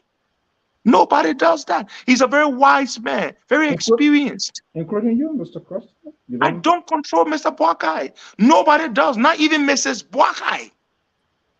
I'm telling you, and I respect that about him. I don't want any leader who anybody can pull by the nose. He will take your advice, especially if he trusts you and respects you. But he will make the ultimate decision. Now, do you know why the CPP did not hold the clash for the quest of the presidency? Who will be the head of the ticket? CPP did not collapse because Henry Costa and ANC people heard insults or had strong words at one another. CPP collapsed because Joe Boakai and Alice Cummings, the two people who want to be president, could not come to terms. Why you all don't admit it? I'm an insider. I'm telling you, if Cummings and Boakai had come to terms to say, look, Joe Boakai, I'm the statesman here, the elder. I've got 12 years of experience. I came second in the last election. Alex, you're my junior brother. You came 5th place. You cannot be we are. Let's go together. Cummings said Joe Boakai must abandon his ambition to support him to be president. Boakai can't be vice president anymore. I'm sure you all are aware. Constitutionally, he cannot be. He served 2 terms. Boakai is old. He can only do 1 term as president. It's an obvious fact. And when I say old, I don't mean that in a negative way. It's a blessing that he has lived to see all those years. And he's a healthy man. I'm 40 years old. You think I have no health conditions? I have my own medical conditions too. Nobody is without medical conditions. But Boakai is a healthy man with a razor-sharp mind. Mr. Cummings comes to politics in 2016. The same year he retires from Coca-Cola. He has done very well for himself. There are lots of things I admire about Alice Cummings, and I say that all the time. But people like Amos George don't pay attention when I praise sing Alice Cummings for his extraordinary personal accomplishments. However, Joe Boakai is very, very extraordinary in the fact that he served 25 years in public service with an untainted reputation and record. And we respect that more than Alice Cummings' $100-something million fortune. Because what we know, just because you have money does not mean you cannot be corrupt. But having integrity, tested, tried, and proven is what I want. That's why I support the poorest man in a race when I could be supporting other people with lots of money. The reason I say it cannot work at this point is that Joe Boakai operates in a currency of trust. You see that man? He's a deeply traditional man. He puts loyalty and trust above everything else. If Joe Boakai doesn't trust you, he does not want to have anything to do with you, even if you brought millions of dollars. And I respect that. Mr. Cummings says he's too good to be VP to Joe Boakai. He's too good to be VP to Joe Boakai. He wants Joe Boakai. He wants Joe Boakai. I'm telling you, there was a meeting in Ghana in December of last year. I was involved in planning that meeting. Mr. Cummings asked us to convince Joe Boakai to go to Ghana to meet him. I was instrumental in planning the meeting. Henry Costa. Cummings doesn't even know the role I played. So, Mr. Costa, after the meeting, I'm coming. This is what Ellis Cummings told Joe Boakai in the meeting, and I will say it here. I've never said it publicly on my show. I will say it here today. He told Joe Boakai to step aside and raise his hand. That's what Cummings told Joe Boakai in that meeting in Accra. He didn't ask Joe, oh, Joe, how can we work together? How can we do this? He said, Joe, step aside and raise my hand. That's what Cummings did. And then, of course, there are other things I will not say here. Some other offering they made that, of course, we could not even countenance what they were offering. Okay. Because Joe Bugger would not sell his soul for money. We refused the deal because Joe Bugger will not compromise the interests of the Liberian people. I will stop there for now. I hope not to make it impromptu. I know there's something, but I know I was saying you were imbalanced, but this is getting to be very interesting. If you still have the time, that's okay. If you want to answer the question or if you want to plead a favor, that's okay as well. But this is getting to be very regarding what now exactly? The meeting, right? You said there was a meeting and you were one of those going to the meeting. And talking about that meeting, I was just talking about similar meeting. No, I did not go to the meeting. No, you didn't go. I helped plan the meeting. You said you were involved in the planning. So I'm trying to make a connection with the meeting. The president called Senator Dillon a couple of times. And when you call a meeting, you as a chief facilitator, you should present the agenda. So let me ask you, since you were involved in that meeting, was there any prior conversation in terms of, okay, I think we can work on this? Or was it a meeting that was just called to go there and then they can have a discussion? Was there any prior conversation to come with terms? You know, leaders have their handlers, their trusted men and women who do things for them. Joe Buckeye was on the verge of leaving the U.S. He left here on the 20th of November from New York. I personally drove him to the airport from the Sheraton Hotel there in New York. They made the request to us on the day Joe Buckeye left. That's the day they made a request for the meeting. He and I were right there in the room when a request was made. And he said, Henry, what do we do? I said, Uncle, go and listen to what Ellis Cummings has to say. He went to Liberia, celebrated his birthday in Buchanan, as some of you may have recalled. Then in December, early December, he went to Ghana for the meeting with Ellis Cummings. Did we know why Cummings wanted to meet? Yes, we knew. He wanted to ask Joe Buckeye to step aside for him. But we still said, still go and hear it from his own mouth. And so Joe Buckeye went to the meeting. And Ellis Cummings did not propose anything other than Joe Buckeye stepping aside for him and raising his hand. That is how the meeting went. And Joe Buckeye refused. Now, we told him, we were very clear with Cummings and his team. Joe Buckeye is not a man you're going to engage in any kind of financial conversation. There will be absolutely no discussion with Joe Buckeye regarding money. He will not even engage in such a conversation. So do not bring that up in the conversation. If you think you're going to make, like you work in corporate America, isn't that what they do here? One big corporation will make an offer to another corporation to buy them over, right? Merger and acquisitions. That's what they do. Yeah. But we warn Cummings because Joe Buckeye is a traditional man with impeccable character and integrity. The moment you raise money near him while you make a request, he's going to think that you want to offer him to buy him. So he's not going to talk to you. So we told Cummings that. So are you saying quickly, and not to interrupt, are you saying prior to that meeting, those were the sort of bottleneck or rare land that was set? Yeah. I'm telling you, I'm saying things here that I've never even said on my own platform. So Mr. Costa, was money offered? Yes, sir. There was money offered. Okay. But the money was not offered to Joe Buckeye because we told Ellis Cummings and his team that you cannot and you will not, under no condition, mention money to Joe Buckeye. Yes, but there was money offered, not to Joe Buckeye personally, but to us. They communicated that to us. $6 million United States dollars for Joe Buckeye to step aside and endorse Ellis Cummings for president. It was offered to us. Pedro, so the offer that was made, tell about the money, was Joe Buckeye aware of it? Joe Buckeye was not aware. That's what I'm trying to tell you. Joe Buckeye was only made aware after the fact. But we told them that you cannot and will not have any discussion with Joe Buckeye about money because Joe Buckeye does not engage in such conversations. So Cummings never told Joe Buckeye about money. but his team told us that this is what he was offering. If Joe Walker could agree to step aside, this is what he was offering. And we told him that's not going to work. What we thought Cummings would have tried to push was to see how he and Joe Walker could pair up together on a ticket. So you see, I say this, the reason I'm saying it, because Mr. Amos Joyce is trying to tell you that Henry Costa. No. Can I just make my point, please? You're going to come 1 second, Mr. George. Yeah.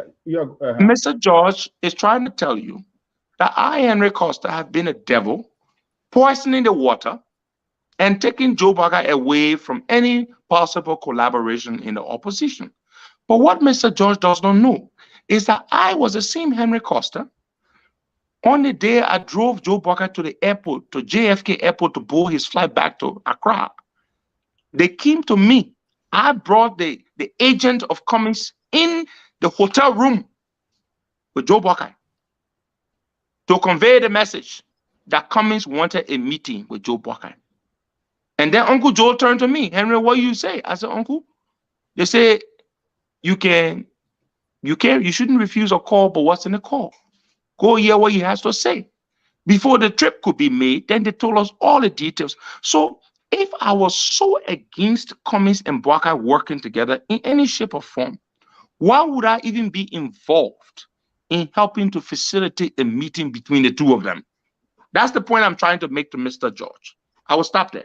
Yeah. So again, I say I don't want to. I hope, because this is getting to be interesting, Mr. Costa. Why was it forecast that do not bring in money business? How this whole thing came up? Why that bottleneck was set up? Why? Who brought that up? Why you decided to bring money business into the entire meeting? No. Don't say why we decided to bring money business. Say why we decided that money business should not be brought up. Why was it? Because we know Joe Walker. Joe Walker is not your typical Liberian politician who will say, what you get for me? Give me small thing. So we can talk. So the moment you start money conversation with Joe Walker, you and him will go nowhere. I'm telling you, he's not that. He will never engage in a conversation with you that has to do with you giving him money in exchange for anything. He will never do that. So, guys, you say you are the handlers for a politician. You know your candidate, right? You know your principal. Before your principal goes into a meeting, Dr. Toto and my brother Goya Zizi, what do? You tell the other side what you know your candidate is not comfortable with discussing. My principal, Joe Walker, would never engage in a conversation regarding money. So we made that clear to Cummings. So then what he did was that they then made the offer to us. They communicated it to us to go and tell JNB. So it was just a few people involved. Even on the Cummings side, he didn't use any of the people in his party. None of them were involved. None of the party people were involved.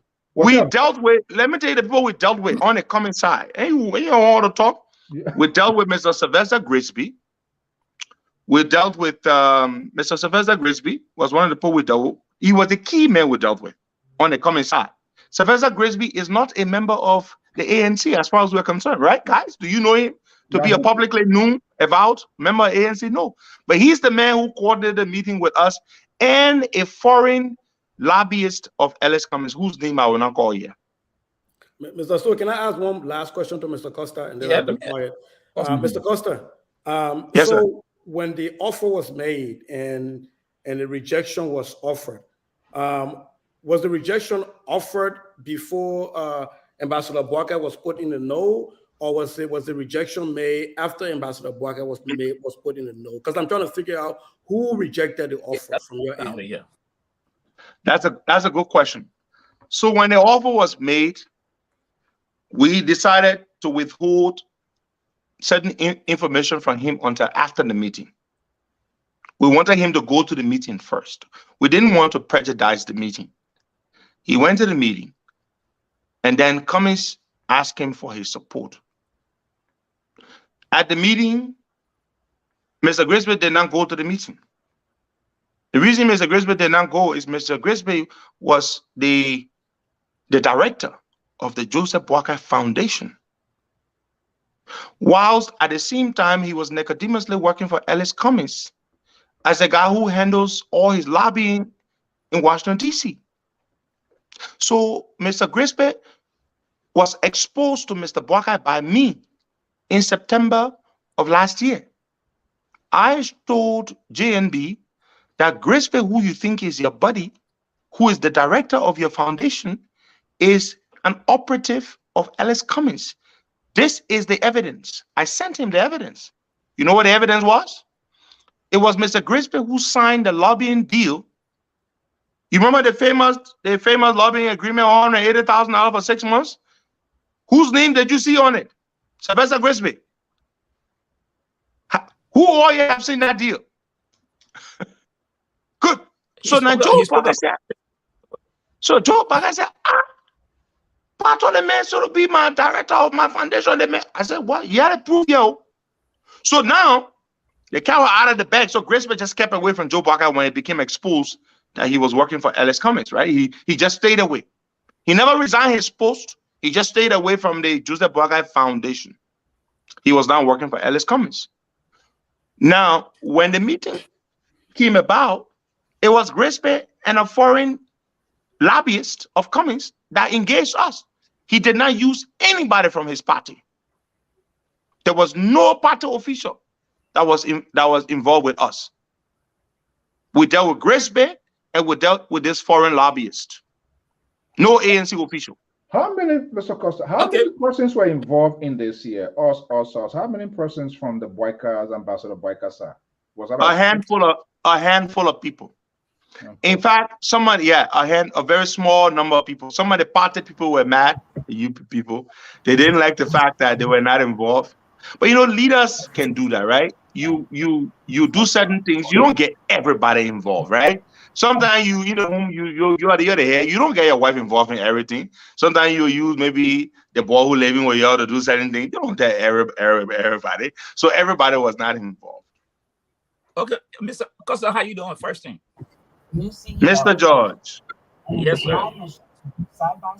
I think I brought you on the show because my name have been mentioned sometimes. But you don't want brought me. That's true. you brought a devil outside. I saw your dance now. Yeah, so Costa, you don't stop me at all.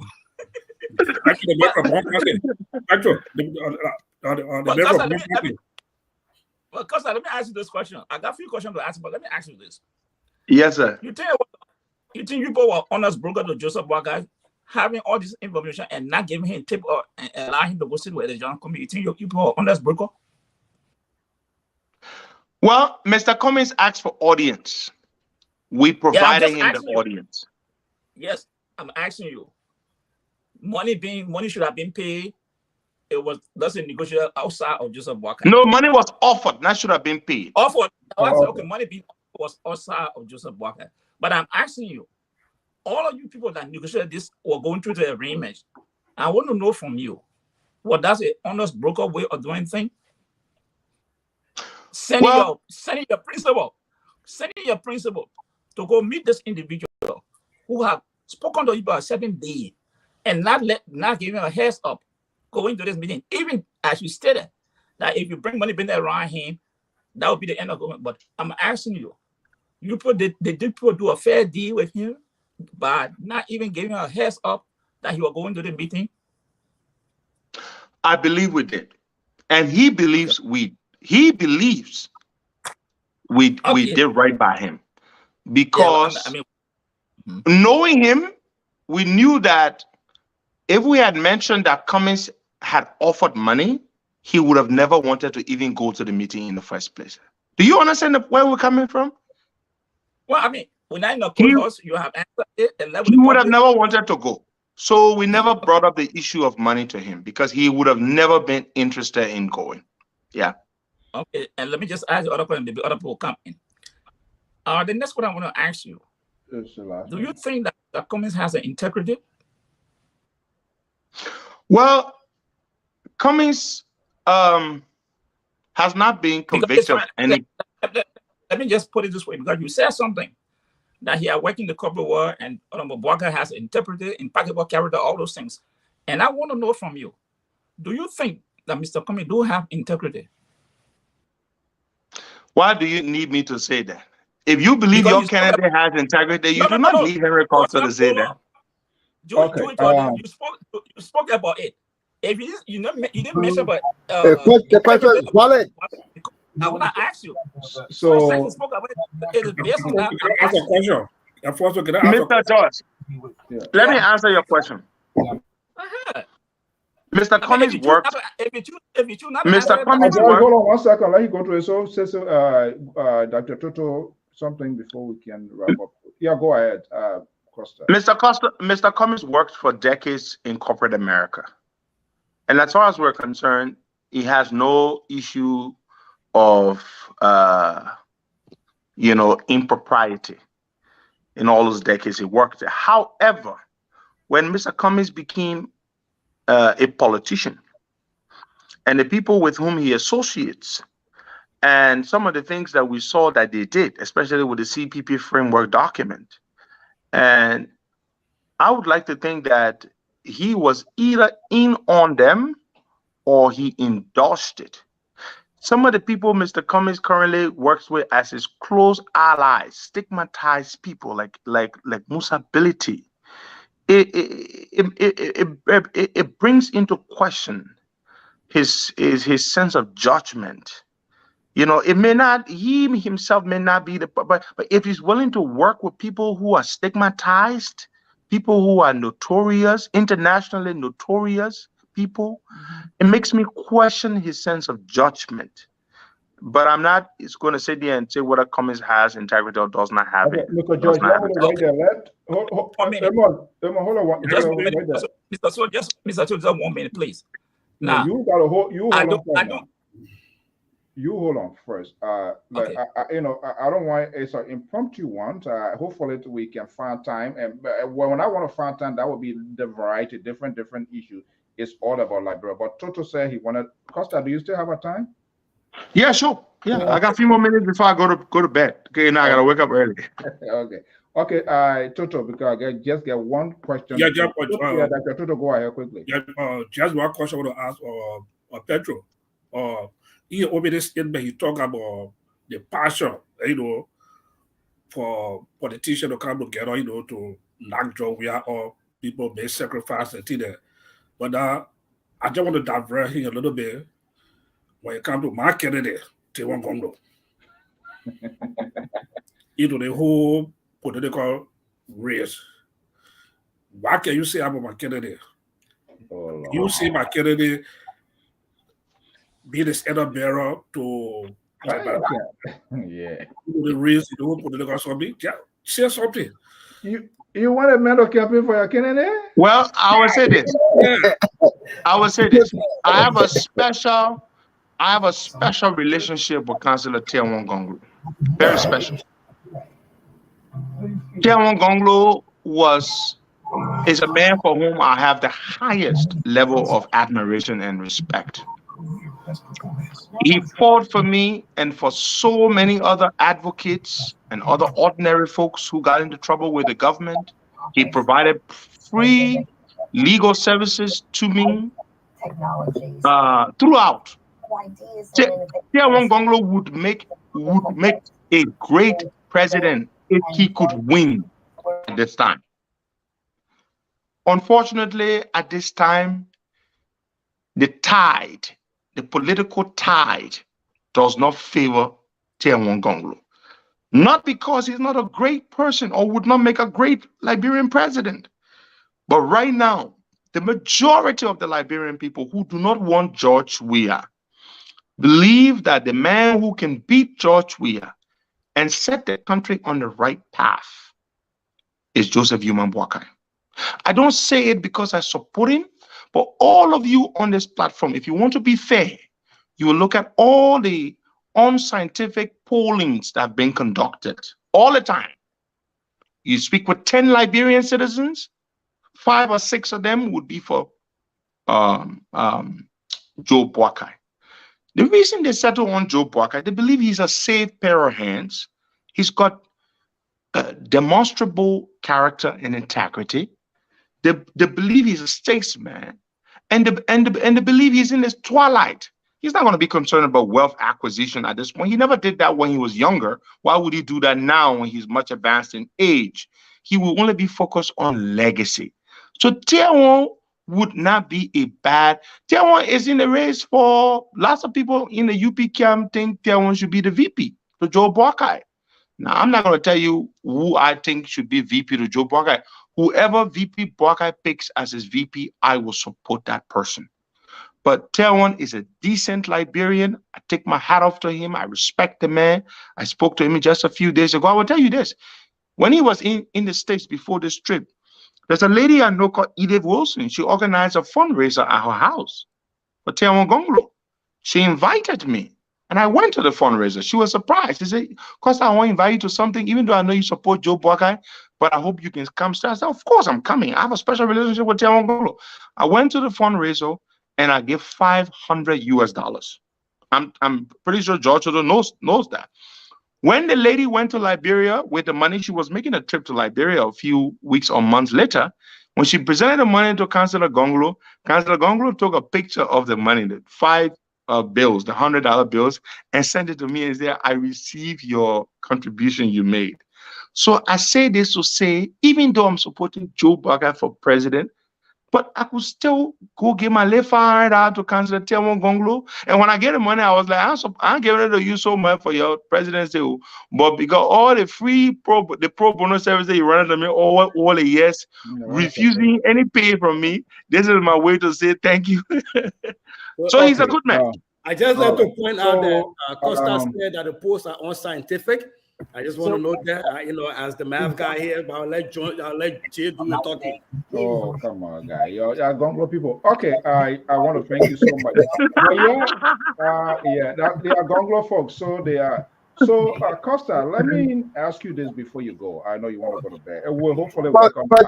But you are you see, Jay? Costa, all the people think about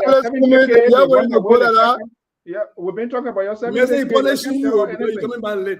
Yeah. So, Costa, let me ask you quickly before you go. Are you still contesting for the senatorial seat in Liberia, Monserrato? That's a good question. I'm glad you threw that in, man. I spent all my time talking about the other people. I can talk about myself too. Yes, I am. Okay. As a matter of fact, I am. I'm running for Senate, and I'm leaving I'm leaving the U.S. on Wednesday of next week. And we will arrive, we will go to Accra first with a delegation of 15 individuals. This is the largest delegation I've ever traveled with. And these are supporters of mine from all across the US who bought their own plane tickets, pay for their accommodation. This trip, all 15 of us, this trip is costing us over maybe pretty close to $100,000 when you factor in everything. And we're going to Liberia. We arrive on the 30th of December, and this is my first trip in 2 years since that infamous return to the U.S. And I'm very excited to go home. This is the longest I've been away. I'm running for senator. I'm confident that we're going to win it. I like the reception that we've already gotten. The news of my intent to run for Senate is racked up a lot of support.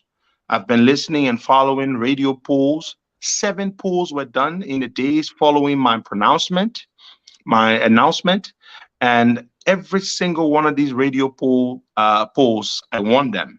And I say that with such utmost humility. I was so humbled listening to people calling from all over the place to say that they will vote for me as senator. And I say that because I ran for representative in 2017 and I didn't do a good job, and to see that 5 years later, I would be winning every single radio poll against the incumbent senator. It's got to be God. It's not because I have a big muff. I have a big God.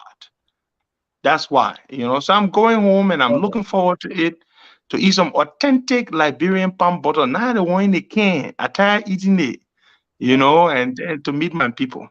All right, I know, and the reason I brought this out, I extended invitation. I sent an inbox, I think maybe 3 weeks or so ago. I mentioned it in your past, and I might say I had an opportunity to speak to Madam Victoria Taylor. I sent an invitation to the to the incumbent. He has agreed. We're working on the date, and we want to make it proportional. So, I'm saying this. I don't know when you're going to be leaving. I know things. Everybody have their own engagement, but I would love to have a conversation with you. Conversations of substance, how this decision is being made. What are you bringing, and your agenda for the county, not just on the county, but for the country. Having Yeah. said that, I'm leaving that. We can work that out, and You sure? hopefully we can have that conversation. I will bring So please let Jonathan talk before back. I Please would let be Jonathan I talk. would be honored. I would be honored. not this time. I bring you not Amos Joy. Bring. I will bring Costa back. And you know what? Let me say something. You know, I just want to say, you know, I listen to everybody on the show. You guys are great. And to the lady, Sis Cotto, she was just on the money. Spot on. Because every time Brother George tried to say this, he said, no, Costa said this in reaction. Not that she was backing me, but she was stating the facts. Oh, she And was I just backing want you, to say, Costa. no, she was not backing me. She wasn't backing. I know when somebody backing me. She was just on the facts. And I just want to say, hand up to you. You're a campaign manager waiting. I think Jonathan wants to say something before you put your campaign manager. I wanted to, if I may be permitted. What is 70K? Hello? The 70K. We've been looking for that. They just coming today. Then you won't be permitted now. So you're funny? No. I mean, investigation on the way. Jonathan, go and ask your question, Mr. So just want to distract you. Go and ask your question. Yeah. They hit to hear last 70K. Firstly, I want to say, Costa, thank you for coming on the show. It's good to also interact here. I also want to apologize for being late. You know. But I want to take off from the conversation on the Sylvester Grace Spade negotiation, and with that of Ambassador Joseph Yuma Bwaka, and who were in the conversation and how the money business came out. I just like to come from that background and to lay the basis is that all these things that happen about whether Bwaka meeting Mr. Cummings meeting Ambassador Bwaka, it was a two-way street. That be established clearly that Ambassador Bwaka have vowed to be standard bearer of the CPP. Mr. Cummings himself have harbored the ambition. So it means that in such negotiation, either way, people will have options. So that conversation is not anything that should be surprising to any of us. What Mr. Costa introduced in the conversation is that Sylvester Gillespie, who was responsible for the JMB Foundation, had dealing with Mr. Cummings. And so he came into this negotiation in this manner and form. And I want to ask Mr. Costa, before I go further to explain, was Joseph Yuma Bwaka's son part of the negotiation in Ghana, and his nephew, I think Jacob Akoli? Thank you, Brother Jonathan. A little bit of history here before I answer Brother Jonathan Taya Dolake's question. So when we founded the ANC back in 2012, I was the vice chair for political affairs, organizing vice chair, spokesperson, co-chair Constitution Review Committee. Dolake joined the ANC almost through my instrumentality. The very first meeting we had was at St. Michael. That's where I met Dolake for the very first time in 2012. He came and I welcomed him and I introduced him to everybody. And I'm glad he has stayed with them and I left. I just wanted to point that out. So, yeah. So to answer Brother Dolake's question, was Jojo Bwaka in the part of the arrangement? No, he was not. Mr. Jojo Bwaka Jr. was not part of the discussions. He was not in Ghana for the meeting.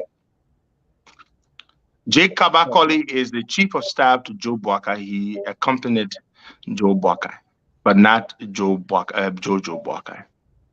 All right. Okay, well, man, we can't keep you. Okay.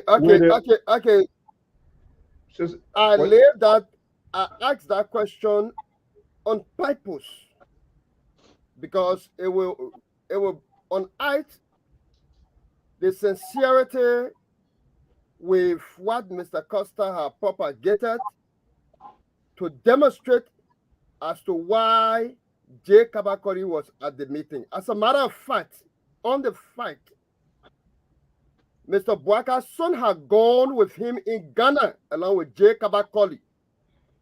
So, and that's a reason, Mr. Soul. That's an intention. Let the man learn. Then we'll go from here. Don't hijack the thing up.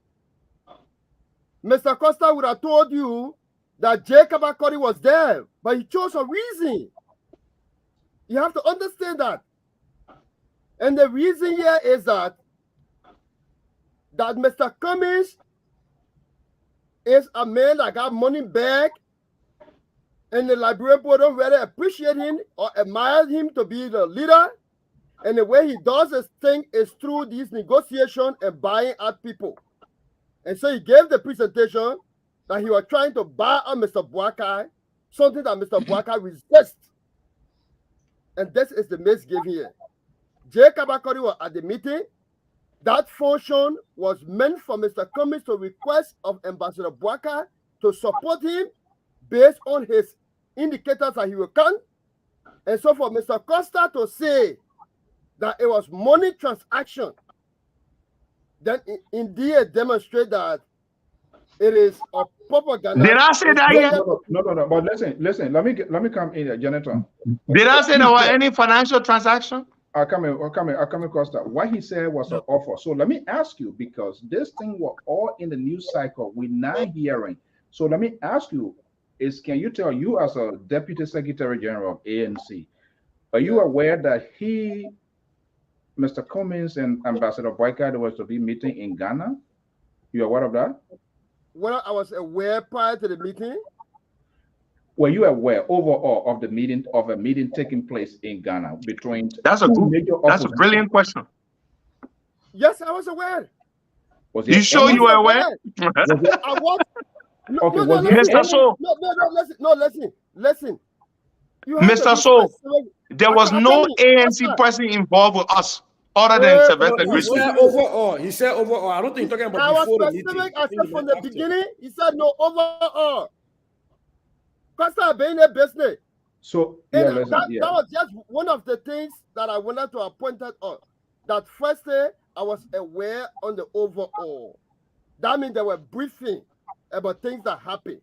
And when the narrative started coming out that somebody was asking of an offer and it was misinterpreted otherwise, we all came and it was accepted that Mr. Cummings wanted Ambassador Bwaka to accept his nomination.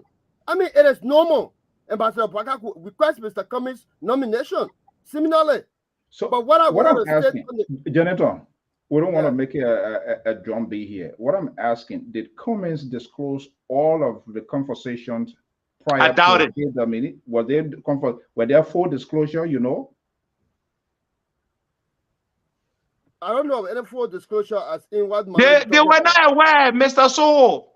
I know the ANC do you know why why we dealt with Grace Bay and the foreign agent that represents Cummings? Because Cummings decided not to get his party people involved. We never dealt with any ANC person. Never. So Costa, I'm sorry that we have to go that long. Let me ask you, you said offer was made, right? How was it made? Verbal? What was innings? Of course, it was verbal. Yeah, it was not written down. They don't write those things down. I know. So I'm trying to get out. So how this thing can be authenticated? How can it be? Because come back. You don't have to believe it. But guess what? This man is asking this man to step down. In politics, they do it all the time. The man will say, "My man, for your expenses, or for I know what Party, Obama said. Obama said, Exactly, for all the money you spend over the years, my man, this is something to compensate you. You know, yeah, they do that. Jonathan all is right, not denying gentlemen, that. I think time has caught up with us. I'm not denying it. All I'm saying here is that The Broadcast Association, we got to offer. brought Henry Costa, he brought Jacob Akori, he brought people that were not members of the Unity Party directly as in holding party portfolio. Guys, and so if you did that, gentlemen, But that's exactly what Costa said. Exactly. Let me just say that we are out of time now. We know our time here. It's 10 you have 5 seconds. Mr. Toto, You have that's 5 30 seconds. seconds of the time. 30 seconds of the time, Mr. Toto. You have Oh, you 5 want to the mentor? Yes, sir. We're going to be back here. We're going to be back here tomorrow. Let me just say, to resolve the Broadcast crisis, there was an offer there. My man, let it mentor a team, but Toto, you buy like okay, like plan. Henry Costa said something that is very important here.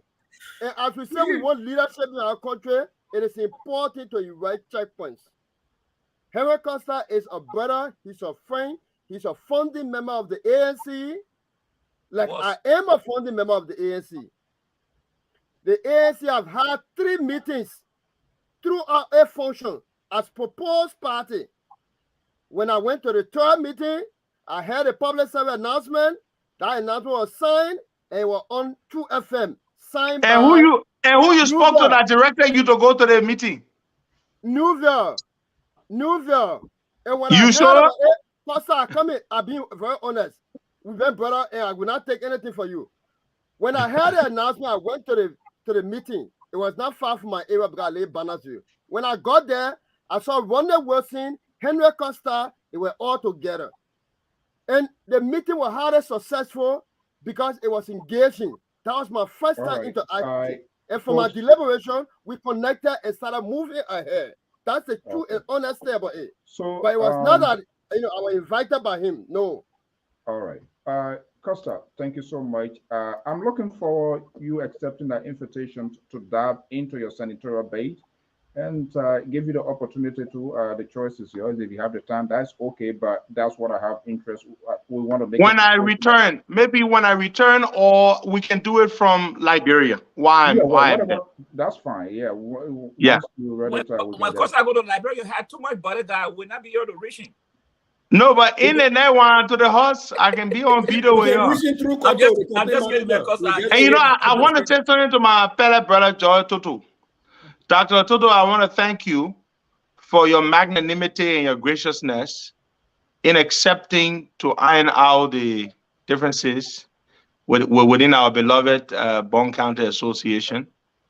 We try to mend fences, and he was very willing and reasonable.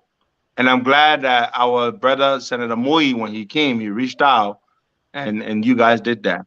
Thank you very much. So I'm grateful. Why can't you tell him not to mend the fences within the opposition? He's a voice. Will you do that? I don't have that power. Oh, that only Mr. George will give me that kind of power, which I don't have. Look at it, man. Mr. Costa, when you say the water is being poisoned, is the water still poisoned today? Can I say something? The water still poisoned? Yes, y'all please let my business talk.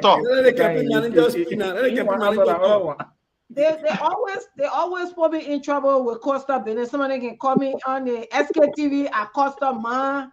Accept the position. He don't have personal talk. No, Costa is here that we're talking today. And those at the time from the onset when they had that protest at the time, I was saying when they were saying, "Oh, Costa will be president," I one of those. I said, "Costa is not mature yet." And nope. At that time, he was not mature. Nope, I agree with you. For me, I'm going to support him because I've seen a lot of growth in him, and he's thank you, man. He can be a senator. So for thank me, you, man. I do think I don't come out to be so. Even Joe Biden, like I said, I hardly supporting him. I don't go personally to be talking to Joe Biden. I do it because I want to do it. I have seen the quality in principle people because of their quality they have, not because of the personal relationship or tribal relationship or friendship. The quality I see in you is what, based on that, I support you. So this time around, I want to tell you, Costa, I respect it. I'm going to Thank you. fully support you. Because Thank you, man. Thank you. Continue.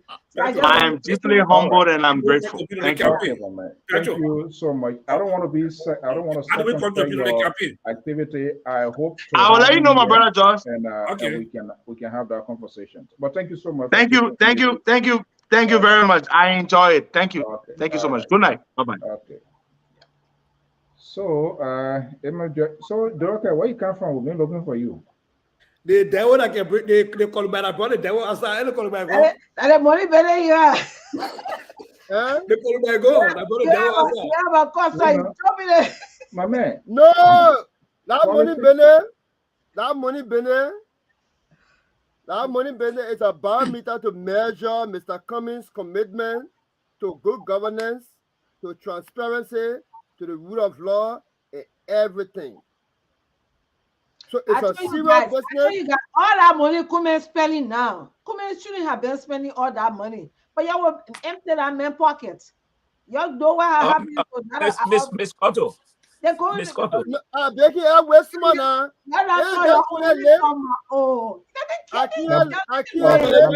Still talking about your money, Benny. Then you join with this.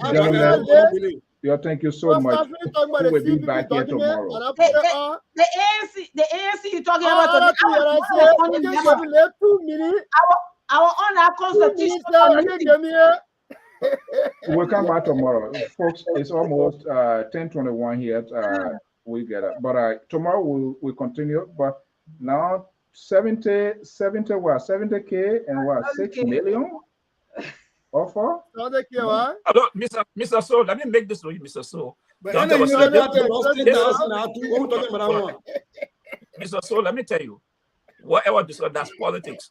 You got no document. It's politics. People make it. It's not illegal. People make it to politician. Of course. So not just get that. No, not get that clear. But I asked the question. People make it offer to campaign. Document. Okay. People make it offer to campaign.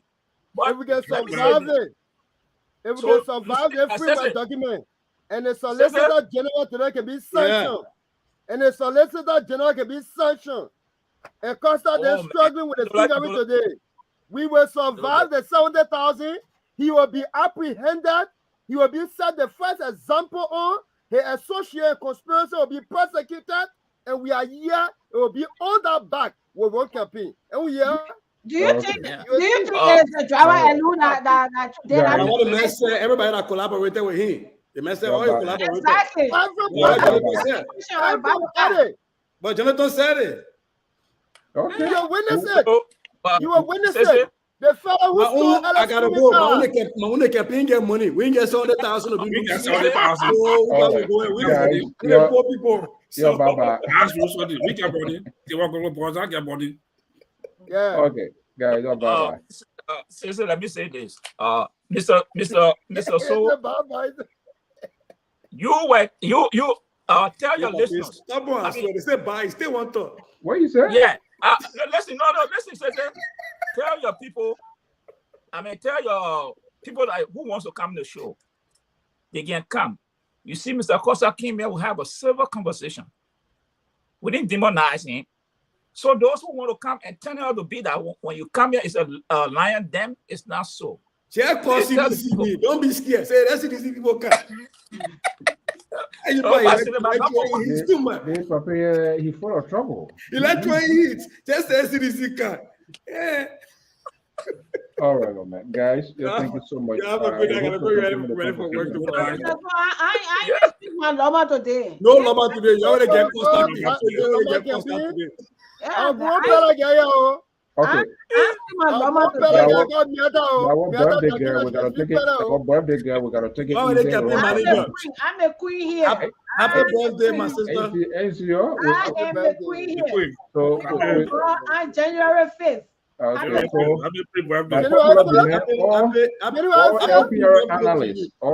LPR analyst. It's the Queen birthday, so that's all I'm gonna stop. Yeah. Let me speak my diary, man. Let me speak my diary. Go ahead, let's see. Let's get it, Loma. Amina. Eh, Zulu many is in the colony, ma double two I got New Naka whatever ma. Wait ma. Zulu man, two eyes in the Pale Dakana, Yapataga. I'm will ma. Kada whatever go bosova. I will my nigga go bosoma. I'm not will Zulu man like Pale Dakana is in where's Zulu Canal. Tabaka the bag of boso. le bagala da se give her a very wo. Okay. E baga e ma bia she all talking about it so. Oh, are you kidding me? You're But the good beer now, for the Baba. power one, I want to print the power one. They say Happy when they birthday, carry, my they sister. say when they carry hunchback, man, you better look there that your own. The next one might be my own gray one too. E ma bia she All right. talking about so.